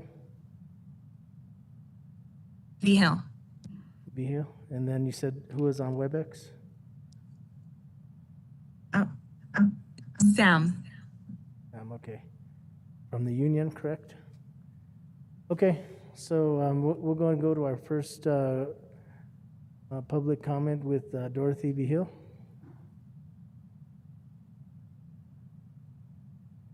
My understanding is that the FDA approved the Pfizer to be for EUA use only, that it's not FDA approved, just for EUA. And then I've heard also that vaccinated people can be spreading it also. So I don't know.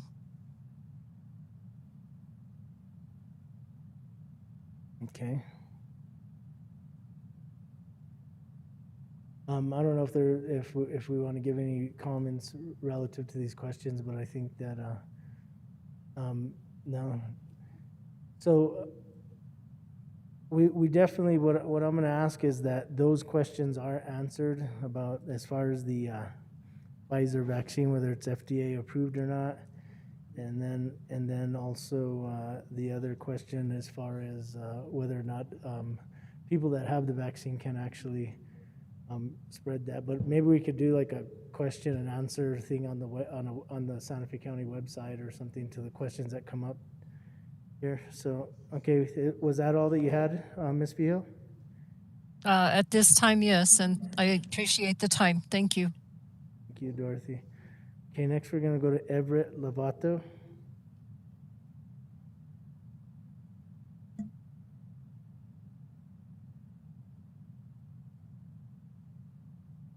Mr. Lovato, are you there?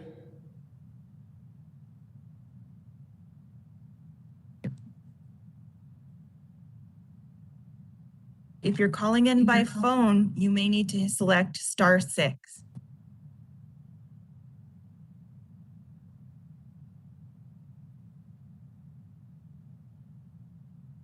Okay, let's move to on to Sam, and then we'll come back and see if Everett's back on. Sam, are you there, sir? Yes, Mr. Chair, members of the board. Sam Chavez, Task Council on the unions. I represent blue collar, corrections, and the medical unit. Sam, you're really distorted. Sorry about that. Is that better? A little bit, not much better.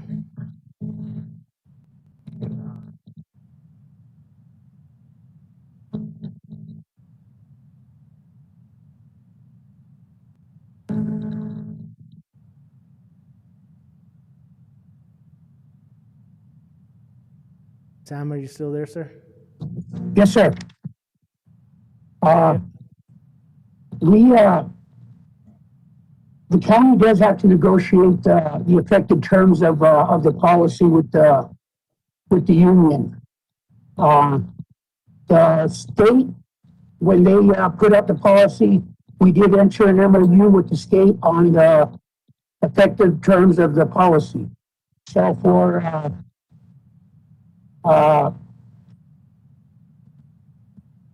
the manager mayor to say that they can unilaterally impose it, that's not true. Sir, we're still having a really hard time understanding you. Maybe if you turn your volume down a little bit, because we're getting a lot of distortion. Okay. Go ahead and take another call, and I'll set up another system. Okay, Everett, are you there? Are you online, sir?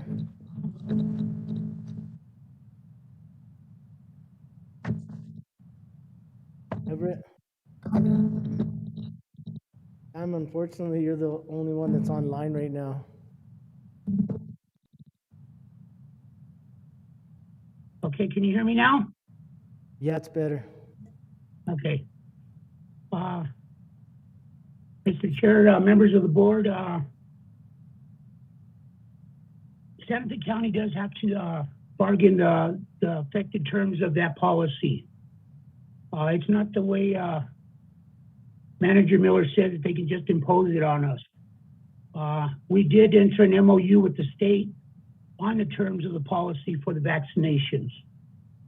So what we're asking you is to hold off on giving them the approval to do this and meet with the unions and do the right thing for the employees.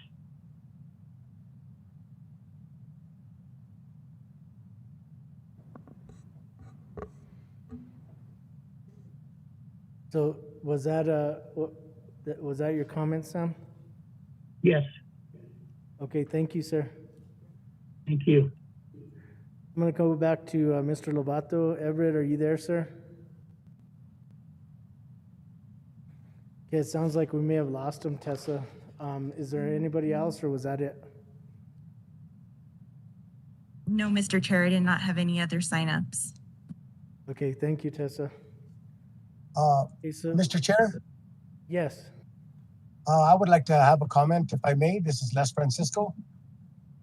Go ahead, Mr. Francisco. Thank you, Mr. Chair, County Commissioners, and Manager Miller. I would just like to say I am not an anti-vaccine, but this vaccine is new, and we still don't know how things are going to affect people long term. Everyone should be able to make this decision for themselves.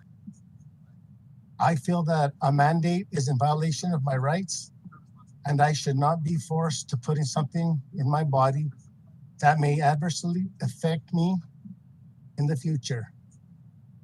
I thank you for your consideration in this matter. Thank you, Mr. Chair.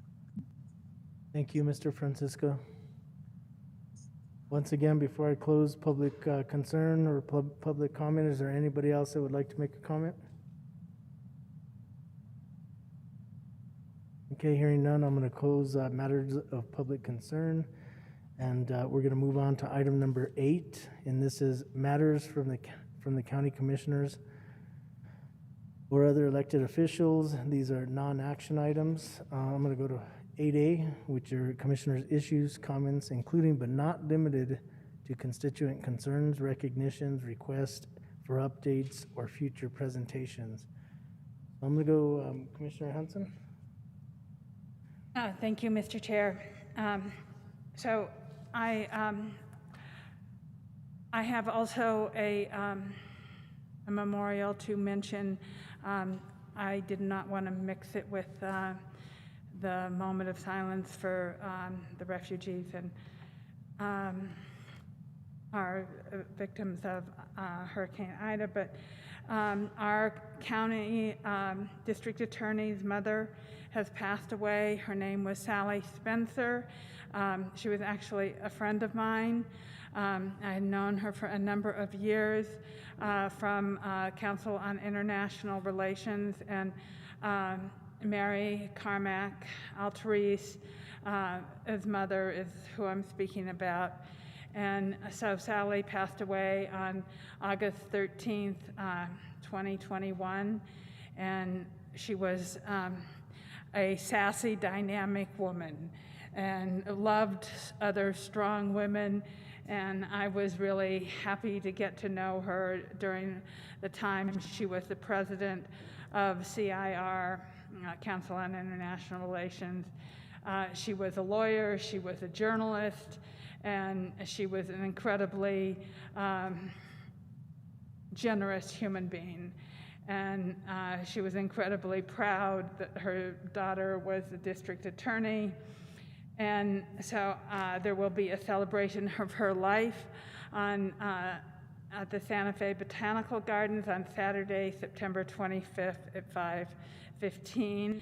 And in lieu of flowers, she asked for please donations to the Espanola Humane Animal Shelter. And that kind of takes me, so I want to take a moment of silence for Sally, if we may, Mr. Chair. Absolutely. If we can stand and have that moment of silence.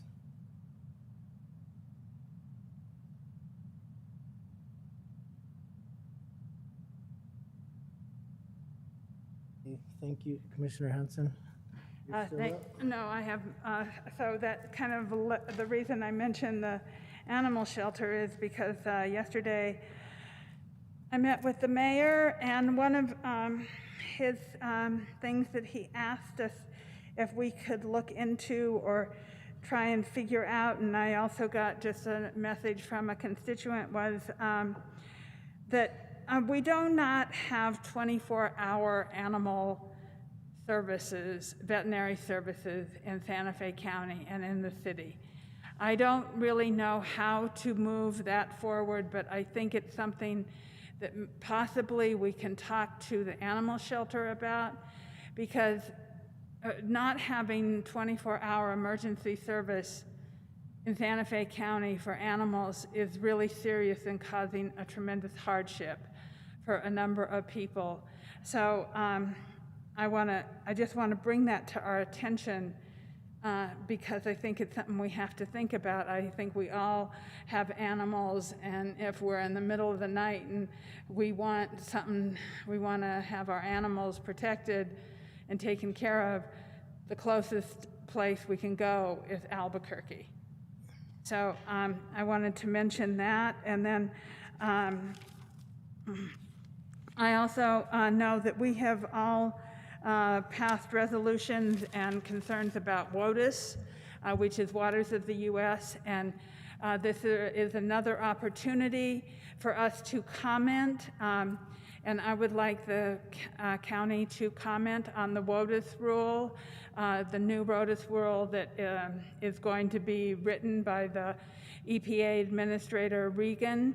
And so the River Commission has made comments, and I'm I'm hopeful that the Buckman Direct Diversion will also be making comments. And their comments are due September 2nd. Our comments at the county, all counties have been extended until October 3rd. And so we have until October 3rd to make comments on WOTUS.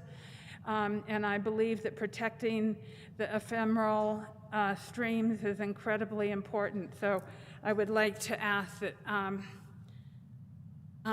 we, possibly Commissioner Hamilton and myself, be able to work on a letter with the county attorney's office to bring to the board for full approval. If that's all right with you, Commissioner Hamilton. We can certainly talk about it. I didn't realize, but there's some other things that have happened that are relevant in terms of vacating some of the previous bill rules, Yes. which is good news. Yes, it is good news, but they are looking for comments, and I think it's important. I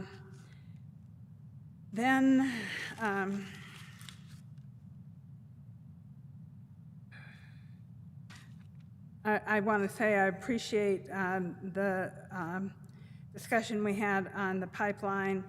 Also, I wanted to mention that this is good news. The State Transportation Fund has given money to repair Henry Lynch Road, and it is designated from Rufina to Agua Fria. I did mention this to the mayor and express that, there is a short section that is in the county, and we look forward to making sure that all of Henry Lynch is taken care of with this money from the State Transportation Fund. And the State Transportation Fund, I think, is a really good way for us to start looking at roads like this or in roads that have particular issues. And then I'm sorry I didn't bring this up when John was here, but I would like to know about what we are doing about well metering and wells in the county. And maybe Manager Miller can answer this, but if somebody wants to drill a well, what's the permitting process? How does that affect us? And how can we start to meter our wells that are in the county? Because I think that it is also part of what is affecting the water table, the groundwater and surface water throughout the county and the city.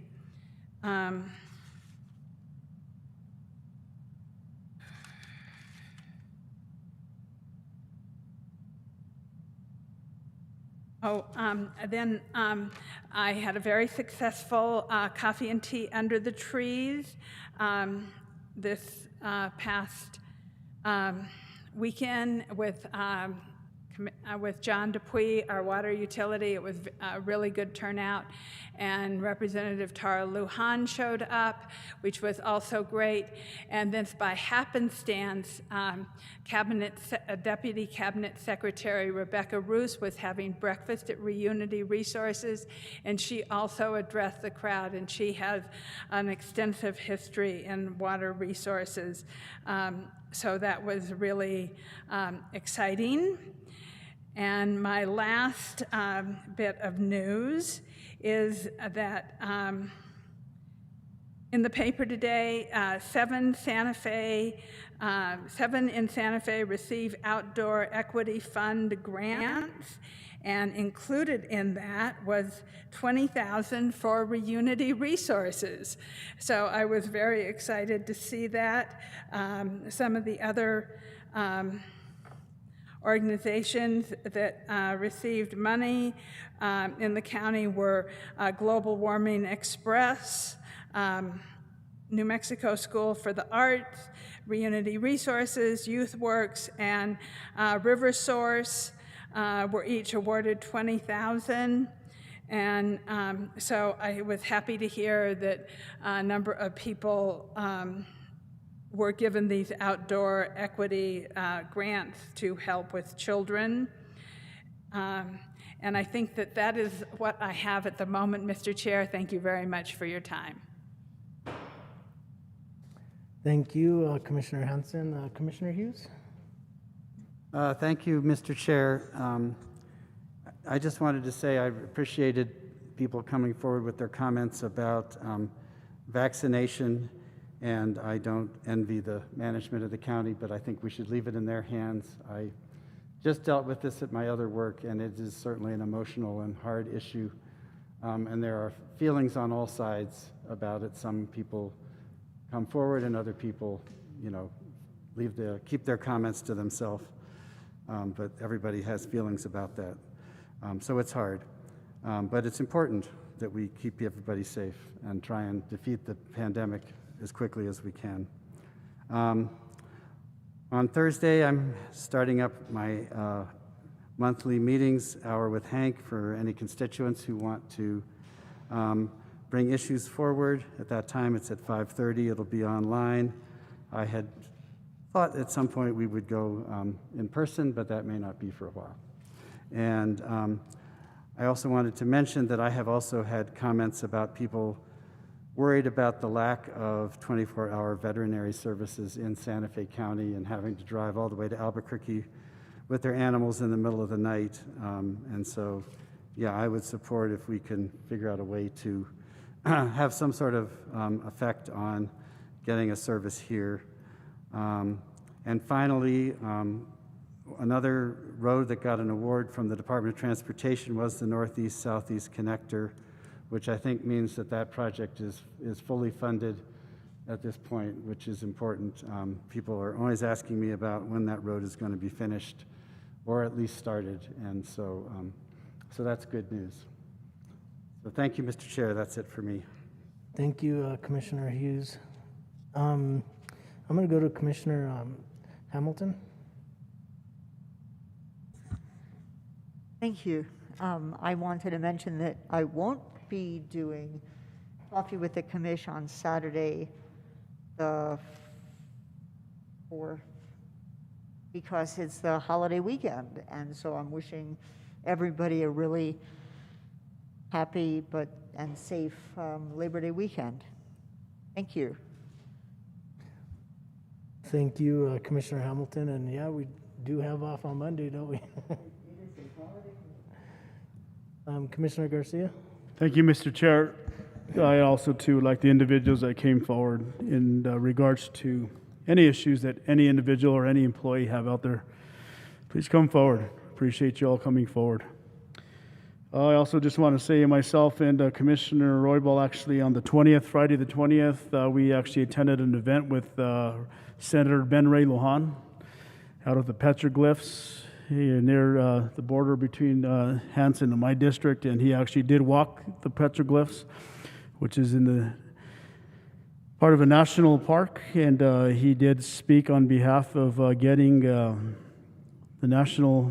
federal government to assist in keeping the national areas going and up, and whatever we needed from him, we can definitely ask for him in that area. So it was good to see Senator Ben Ray Lujan out there on a Friday. Some good rain out there. He actually almost stepped on a rattlesnake, but was saved by a staffer. Also, if I thank you, the crew for Sale City Baca for cleaning out the bar ditch out there. Excellent job that you all did. And if Gary, you can please get that to your staff. Thank you once again. If I could actually have us stand for a moment of silence as well. This is for an individual who actually did tons of community service throughout this community. As an educator, those individuals perform miracles in our school systems that we don't realize what they do for our students in the schools. But this lady was actually involved in the civil rights movement back in the early days before I was born. She was very, very involved in those situations. She was very involved in the school district. She helped out many, many kids in the school district. I know sometimes some kids referred to her as being a little bit mean, but I think it wasn't being mean. She actually had a heart for those kids in the district. She was on the school board for many years. She passed away days ago, and that's for board member Lorraine Price. If we can just stand and have a moment of silence for Mrs. Price.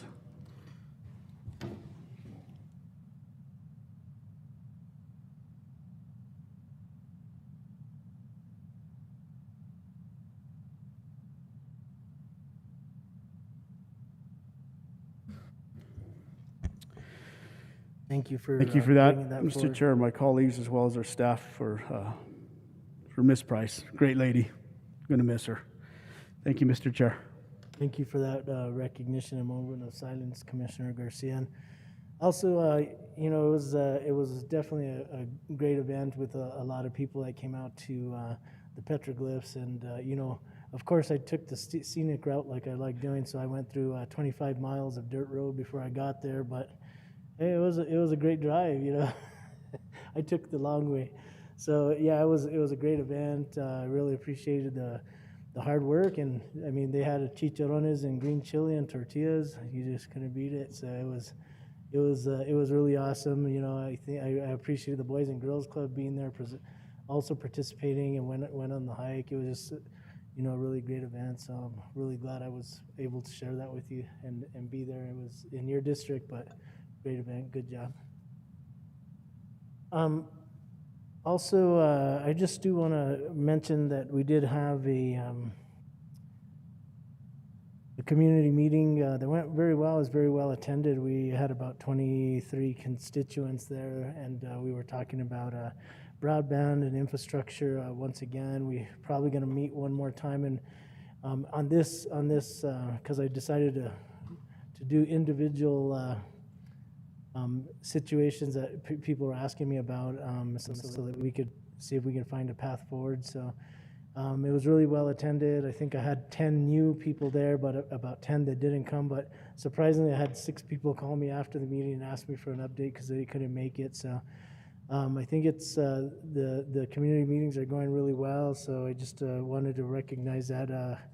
Congressman Lujan was also in attendance with via one of his liaisons. So it was a really productive event. And probably in our next BCC meeting, I'll be giving out dates for our next community outreach and community meeting. So thank you all, commissioners.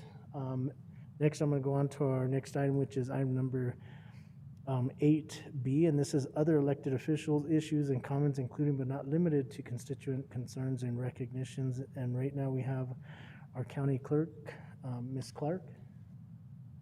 Thank you, Chair Roybal. I just wanted to remind everyone that we are going to start election season. Our voting starts for the regular local election Tuesday, October 5th in the clerk's office, or in the clerk's building, rather. We have had a successful filing day, and we should be qualifying candidates this week and notifying them of qualification by the 3rd. We're planning on rolling out some new election features this cycle, and we're sort of finalizing them in the next 2 weeks. Let's see what else. We did have a successful I Voted sticker contest, and so we have about 6 or 7 submissions that we're going to release to county employees to use ranked choice voting to decide what is the winning I Voted sticker. And we hope to make that a tradition in Santa Fe County. Thank you. Thank you, Madam Clerk. Are there any other elected officials that might be here via WebEx that would like to make announcements as well? Tessa Jo, is there anybody on that you know? Yes, Mr. Chair, it appears that Treasurer Manzanares is online. I'm not sure if she would like to make a comment, though. Treasurer Manzanares, did you have any comments to your constituents today that you'd like to share?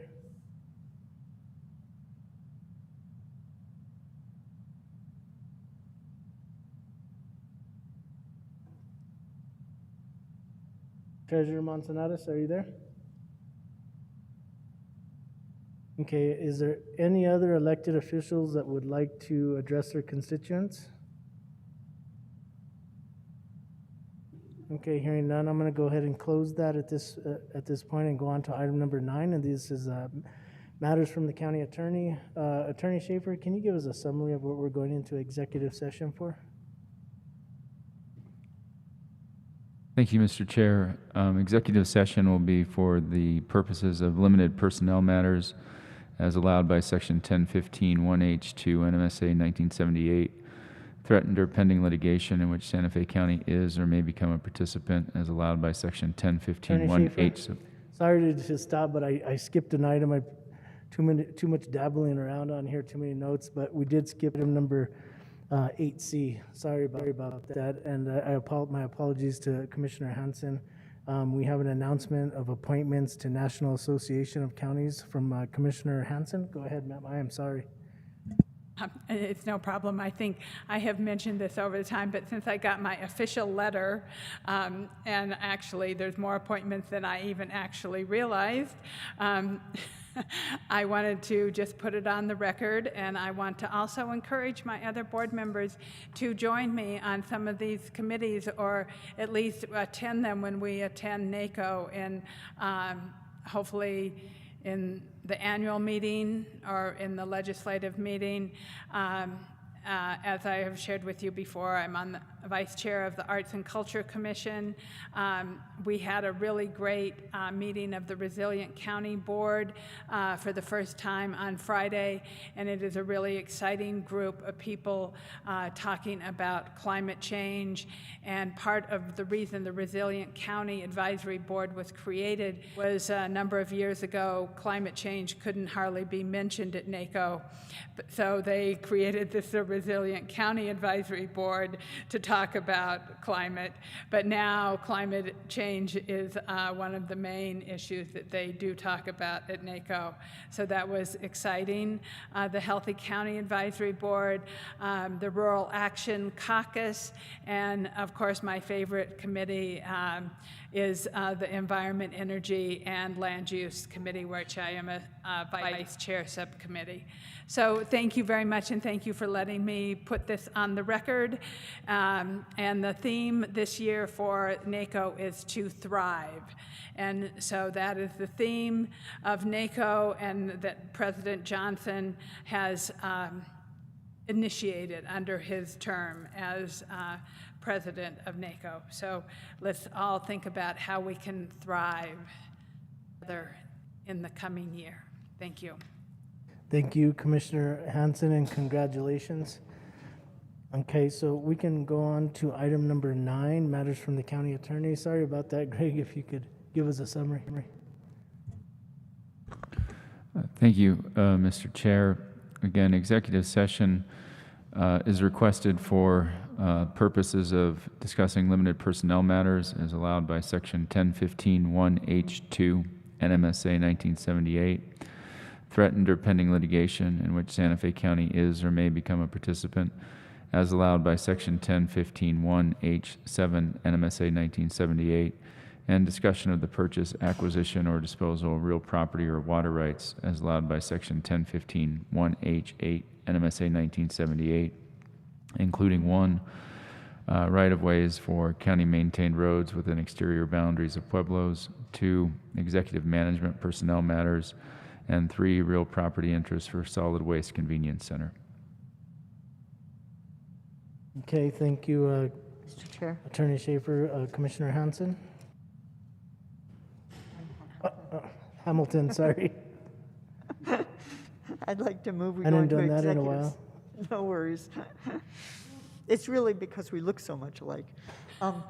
I'd like to move that we go into executive session for the purposes that Attorney Schaefer just outlined.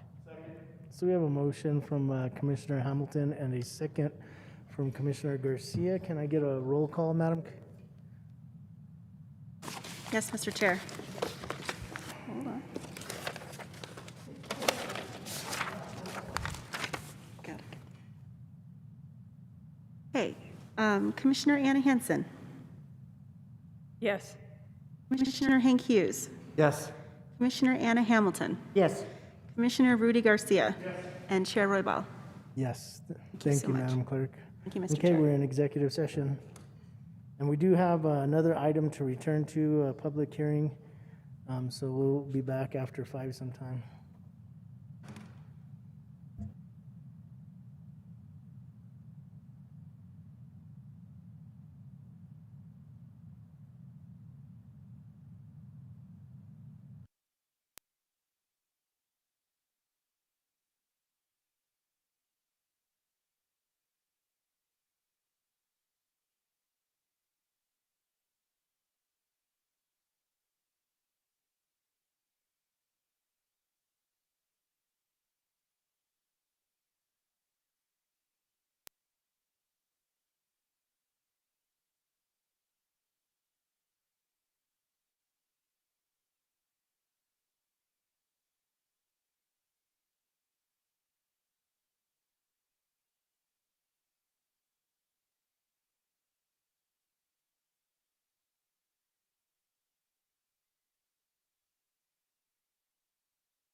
Okay, we're going to be coming back out of executive session, so can I get a motion to come out of executive session? So move, Mr. Chair, coming out of executive session where we spoke about what was on the agenda that the Attorney Schaefer actually brought forward to us and no action was taken. Second? So we have a motion from Commissioner Garcia and a second from Commissioner Hughes. All those in favor signify by saying aye. Aye. All those opposed, same sign. Motion carries unanimously. We're out of executive session. We're going to go on to item number 10, and this is a public hearing to be heard no earlier than 5. It's 5:50, so this is 10A, and it's a resolution adopting projects for inclusion in the Santa Fe County Infrastructure Capital Improvement Plan. And from the final, or actually the Community Development Growth Management, we have Mr. Paul Olofson and Ms. Margaret Moore.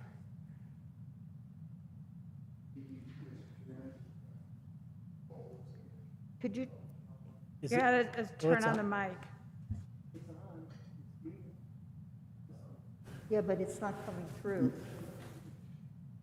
Let me go see if these guys have another one. The battery may have passed out.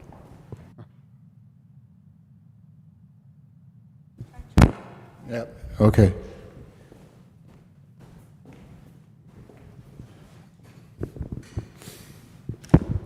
A very propitious start. Good evening, Mr. Chairman, Commissioners. My name is Paul Olofson with the Community Development Department. Maggie Moore was with us tonight, but she had to take care of a family issue, and so she had to leave. Before you tonight is the second public hearing and final list for the FY 2023 through 27 ICIP list. We have consulted with each commissioner's office regarding the top 5. They are listed on the list of projects that I presented to you at the DS or at your desks. And the rest of the projects are projects that have been reviewed and vetted through the capital planning process. And I would stand for any questions. Okay, do we have any questions from the Commission? Commissioner Hughes? Thank you, Mr. Chair, and thank you for all the work that went into this list. It's a lot more than just 2 pages worth of work, obviously.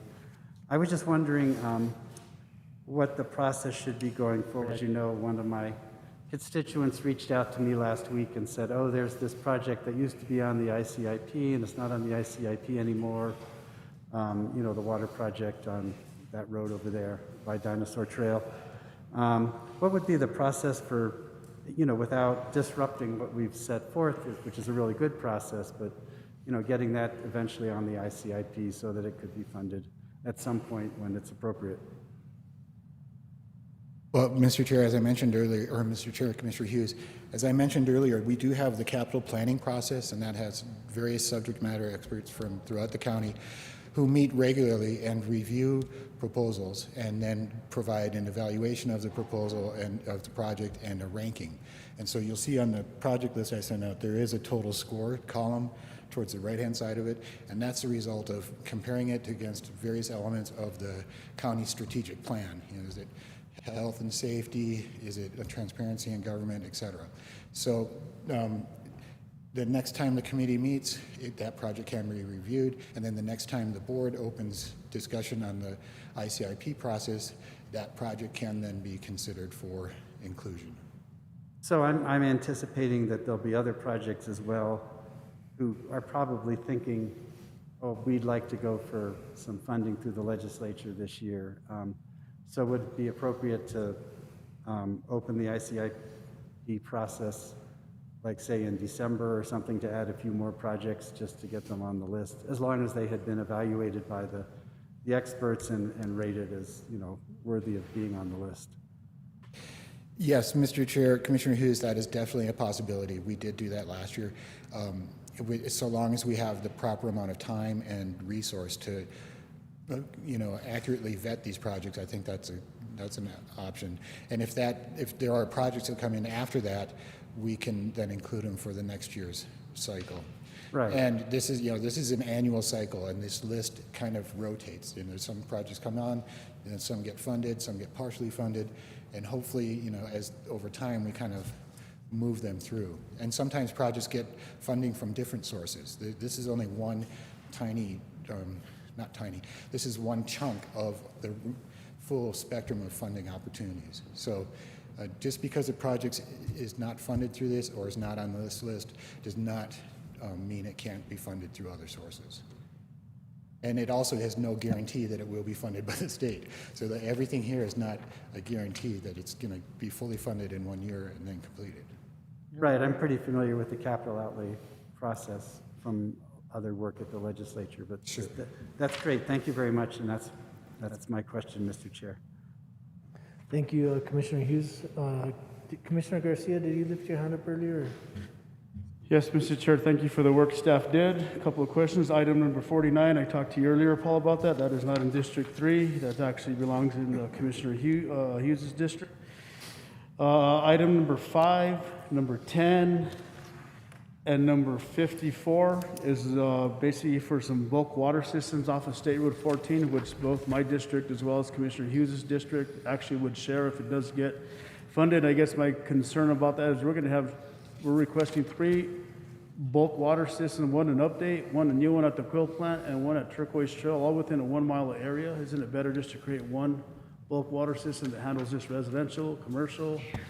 Those are just the concerns I have about that. We can leave them on the list. I'm okay with that.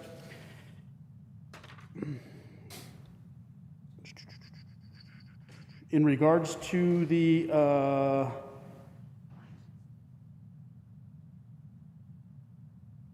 design for station number 1 down in the Edgewood area, that actually I believe is designed for the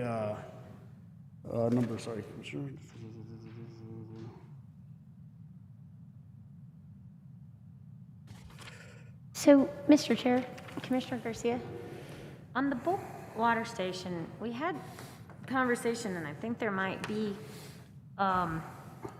this is where we run into problems with this process, is getting a meeting of the minds of what an actual project is and what the expectations of the commissioners and the community are. So on Highway 14, we currently have a bulk water station, and we had, there's not enough, there's only one spigot there, and it's potable water. We had looked at expanding that, but then we run into traffic issues. And then I think staff also had met with you, and there was a request that perhaps it would be better to put a second bulk water station down at the end of our line, which goes to by the Turquoise Trail School, to have a second one, as opposed to putting a second spigot at the existing one. So no, I understand. one of them is putting a second spigot at the existing one, but that actually will create traffic issues. So the thought was, did it make more sense to put one at the end of our line, at the down a little further down the road at the after the school? So that was the request that came in, which is 10. So 5 was the original concept of expanding our existing one to have another spigot. 10 was born out of the request that it might be better to move it, if we're going to have a second spigot, to have it down at the end of our water line, because then it makes sure that you're also flushing that line on a continuous basis. And then 54 is that if we ran a separate line from the Quill for reuse, as opposed to just potable. So it'd probably be good for us to know because it was my understanding that you had more of an interest in having the Turquoise Trail school bulk water station than the actual expansion at Highway 14. I'm okay with, Mr. Chair, I'm okay with all 3 of them. This goes back, let's think about this. This goes back to the reuse of the pipeline that the city of Santa Fe project that they want to get out the effluent up to the Rio Grande. And whenever they cut off effluent to Marty Sanchez Golf Course and all the other entities that utilize that, all those construction trucks were in line on State Road 14 there, semis, to get water. And our constituents that live in Hughes's area and my area had to wait in line a good hour to fill their truck up. And so this is where the thought came as, let's create a bulk water plant for semis, and let's create one for the residential area. So I understand, I see where we're going with this. I think this is great. The other questions I have in regards to the senior center for Edgewood. I know that's a project that it gets placed on the ICIP plan for Agency on Aging, which according to Anna, it will be placed on that plan. Does it need to be on this plan? It's not on the plan. Does it need to be placed on this plan as well? Or can we just put it on the Agency on Aging plan that'll be coming up here in the next month or two? We know. Mr. Chairman, Commissioner Garcia, we did consult with the seniors and Edgewood did not come up, so I'm not aware that. I can't hear you, Paul, sorry. We did consult with the seniors and we did not identify Edgewood as a need during this round of the process. So I'm not aware of a need there. So, Mr. Chair, Paul, so the seniors in Edgewood they don't want a new senior center? Because the plan for that is where our wellness center is, where our fire station is. Our next thing was actually to build the senior center next to the East Mountain Center. So it was not reviewed in this round of. It was what? It was not reviewed in this round of projects proposed. It So- may be in a future year. So Community Services is putting it on their ICIP plan to go to Agency on Aging. I was not aware of that. All right. And as we all know, if it does get on the Agency on Aging ICIP plan, then it goes to the state legislature, and then every other year, the state legislature will allow it to get on the ballot, and it's for senior centers, libraries, and higher ed. So as long as we get it on that plan and the state legislature actually approves it, then we can go out to the voters of the state of New Mexico and hopefully it gets funded. But my question is, it doesn't need to be on both plans. Mr. Chair. Okay, Manager Miller? Mr. Chair, Commissioner, so actually, senior staff were involved in this, and I specifically asked this year that anything that's on the seniors ICIP that's going to go to the state a month from now should be on this ICIP and should be pulled out as a separate submittal when they have to submit their separate one, because the state makes them submit a separate one, but that it should have been on here. So I don't think that the Edgewood Center is going to be on the seniors ICIP request. Mr. Chair, could we check on that and let me know, please? What's that? Will you check on that and just let me know if it is or it isn't? Because I'm hearing two different stories, not from you. Yeah, and I'm kind of concerned as well because I understand. they were part of this process with that very specific question in mind that anything that they're submitting in to the state should be on here as well. So I'm a little concerned that a month from now they're going to bring something different than what was on here. Will you just let me know? Thank you, Mr. Chair. And then just one last question that I have is in item number 37 is the Edgewood Station 1 design. That's actually to get, correct me if I'm wrong, Mr. Olson, that's to design a new bay for a fire truck that we budgeted for this year. It's for a ladder truck. Is that what the addition, the design is? I believe that's correct. I can't answer off the top of my head, but yes, I know there was a talk of a new bay at the main station in Edgewood. Thank you, Mr. Chair. I have no further questions. Thank you, Commissioner Garcia. Commissioner Hamilton? So first of all, I want to really thank you and Maggie and the team, the whole Public Works, everybody who worked so hard on this. The help that my office got was incredible. I assume everybody else is in the same position. It was really useful. And I really think it's a good process. It's never perfect. There's always so much to do. But if you look at these 5, and there's something in every district, and they're all really important projects. I mean, the District 4 project, the bulk water station at Hondo Fire Station, where there's a confluence of all these water projects there. There are communities, there are like 2 or 3 communities whose wells are dry, and the bulk water station fills a real need. That's the case for all of these projects. I think it's a really great list. The only other thing I wanted to highlight was something you said, which is there are multiple ways to fund projects. So just because the project that's really high on this list, even if it's not among the first 5, still has the potential to get a lot of consideration. And I just want to highlight the countywide project number 7, the broadband infrastructure expansion. In addition, not displacing any of the top 5, which I think are great priorities, as a countywide project that's also hugely, very, very important. If we haven't learned anything from,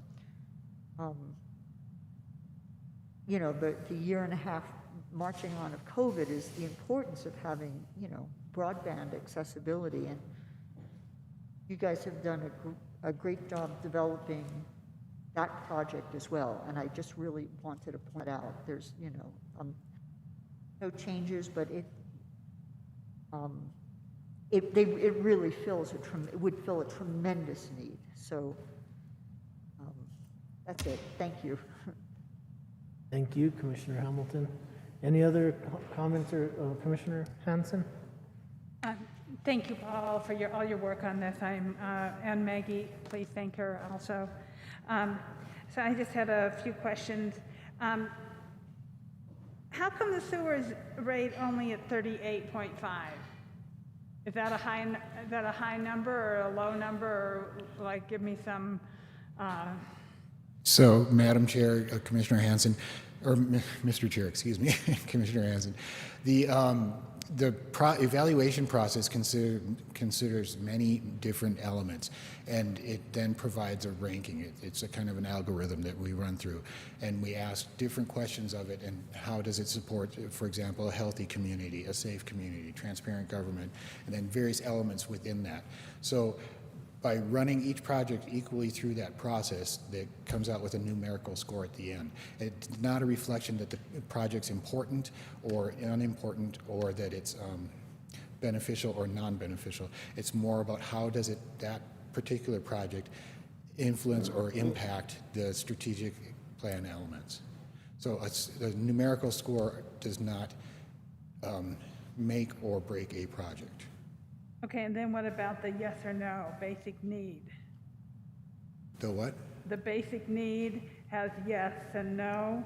So on item number 22, Agua-Fria Fire Station 2, it's got a 36 score, but it's got basic need no. So the basic need is determined through the committee process as to whether this is the proposed project, does it serve an immediate function for the county to operate, basically. So in that discussion, say for the example of the La Tierra station, we would have consulted with fire representatives, and they would help us determine, is this absolutely necessary to make the function of the county go forward? Okay.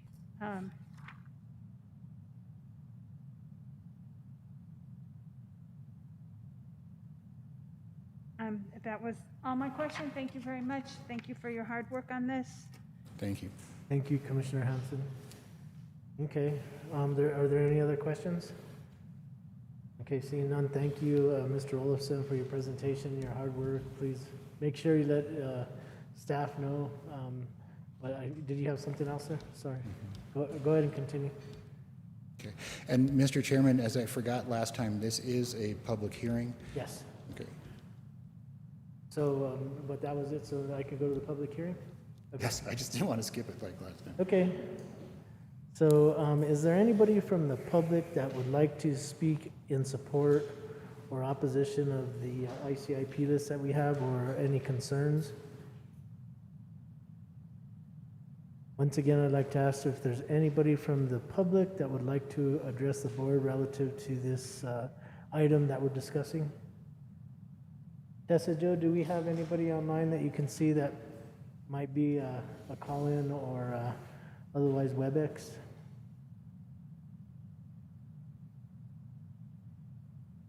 No, Mr. Chair, Okay, with that confirmation, and also I asked twice if there was anybody from the public, I'm going to close public hearing. And Mr. Chair, yes, Commissioner Hanson, I'll go back to you.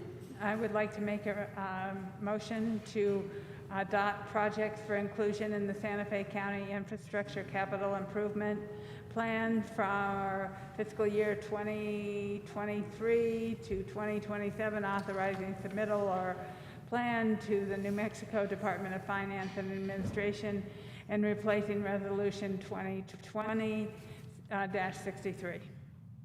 Thank you, Commissioner Hanson. So I have a motion. Do I hear a second? Second. And a second from Commissioner Hamilton. All those in favor signify by saying aye. Aye. Any opposed? Same sign. Okay, motion carries unanimously. Madam Clerk, can I get a resolution number? Yes, Mr. Chair, the resolution number is 2021-076. Thank you, Madam. Thank you, Mr. Chair. Okay, I just also on our next item, just want to thank staff for their monthly reports. And are there any questions that the commissioners have from any of the monthly reports? If not, we can move on to concluding business. Okay, so are there any announcements from any of the board members? Okay, seeing none, I'll entertain a motion to adjourn.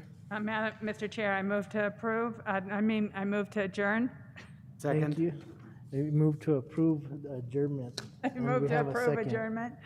Perfect. So motion and a second. All those in favor signify by saying bye. Bye. Aye. Good night, everyone. Good night.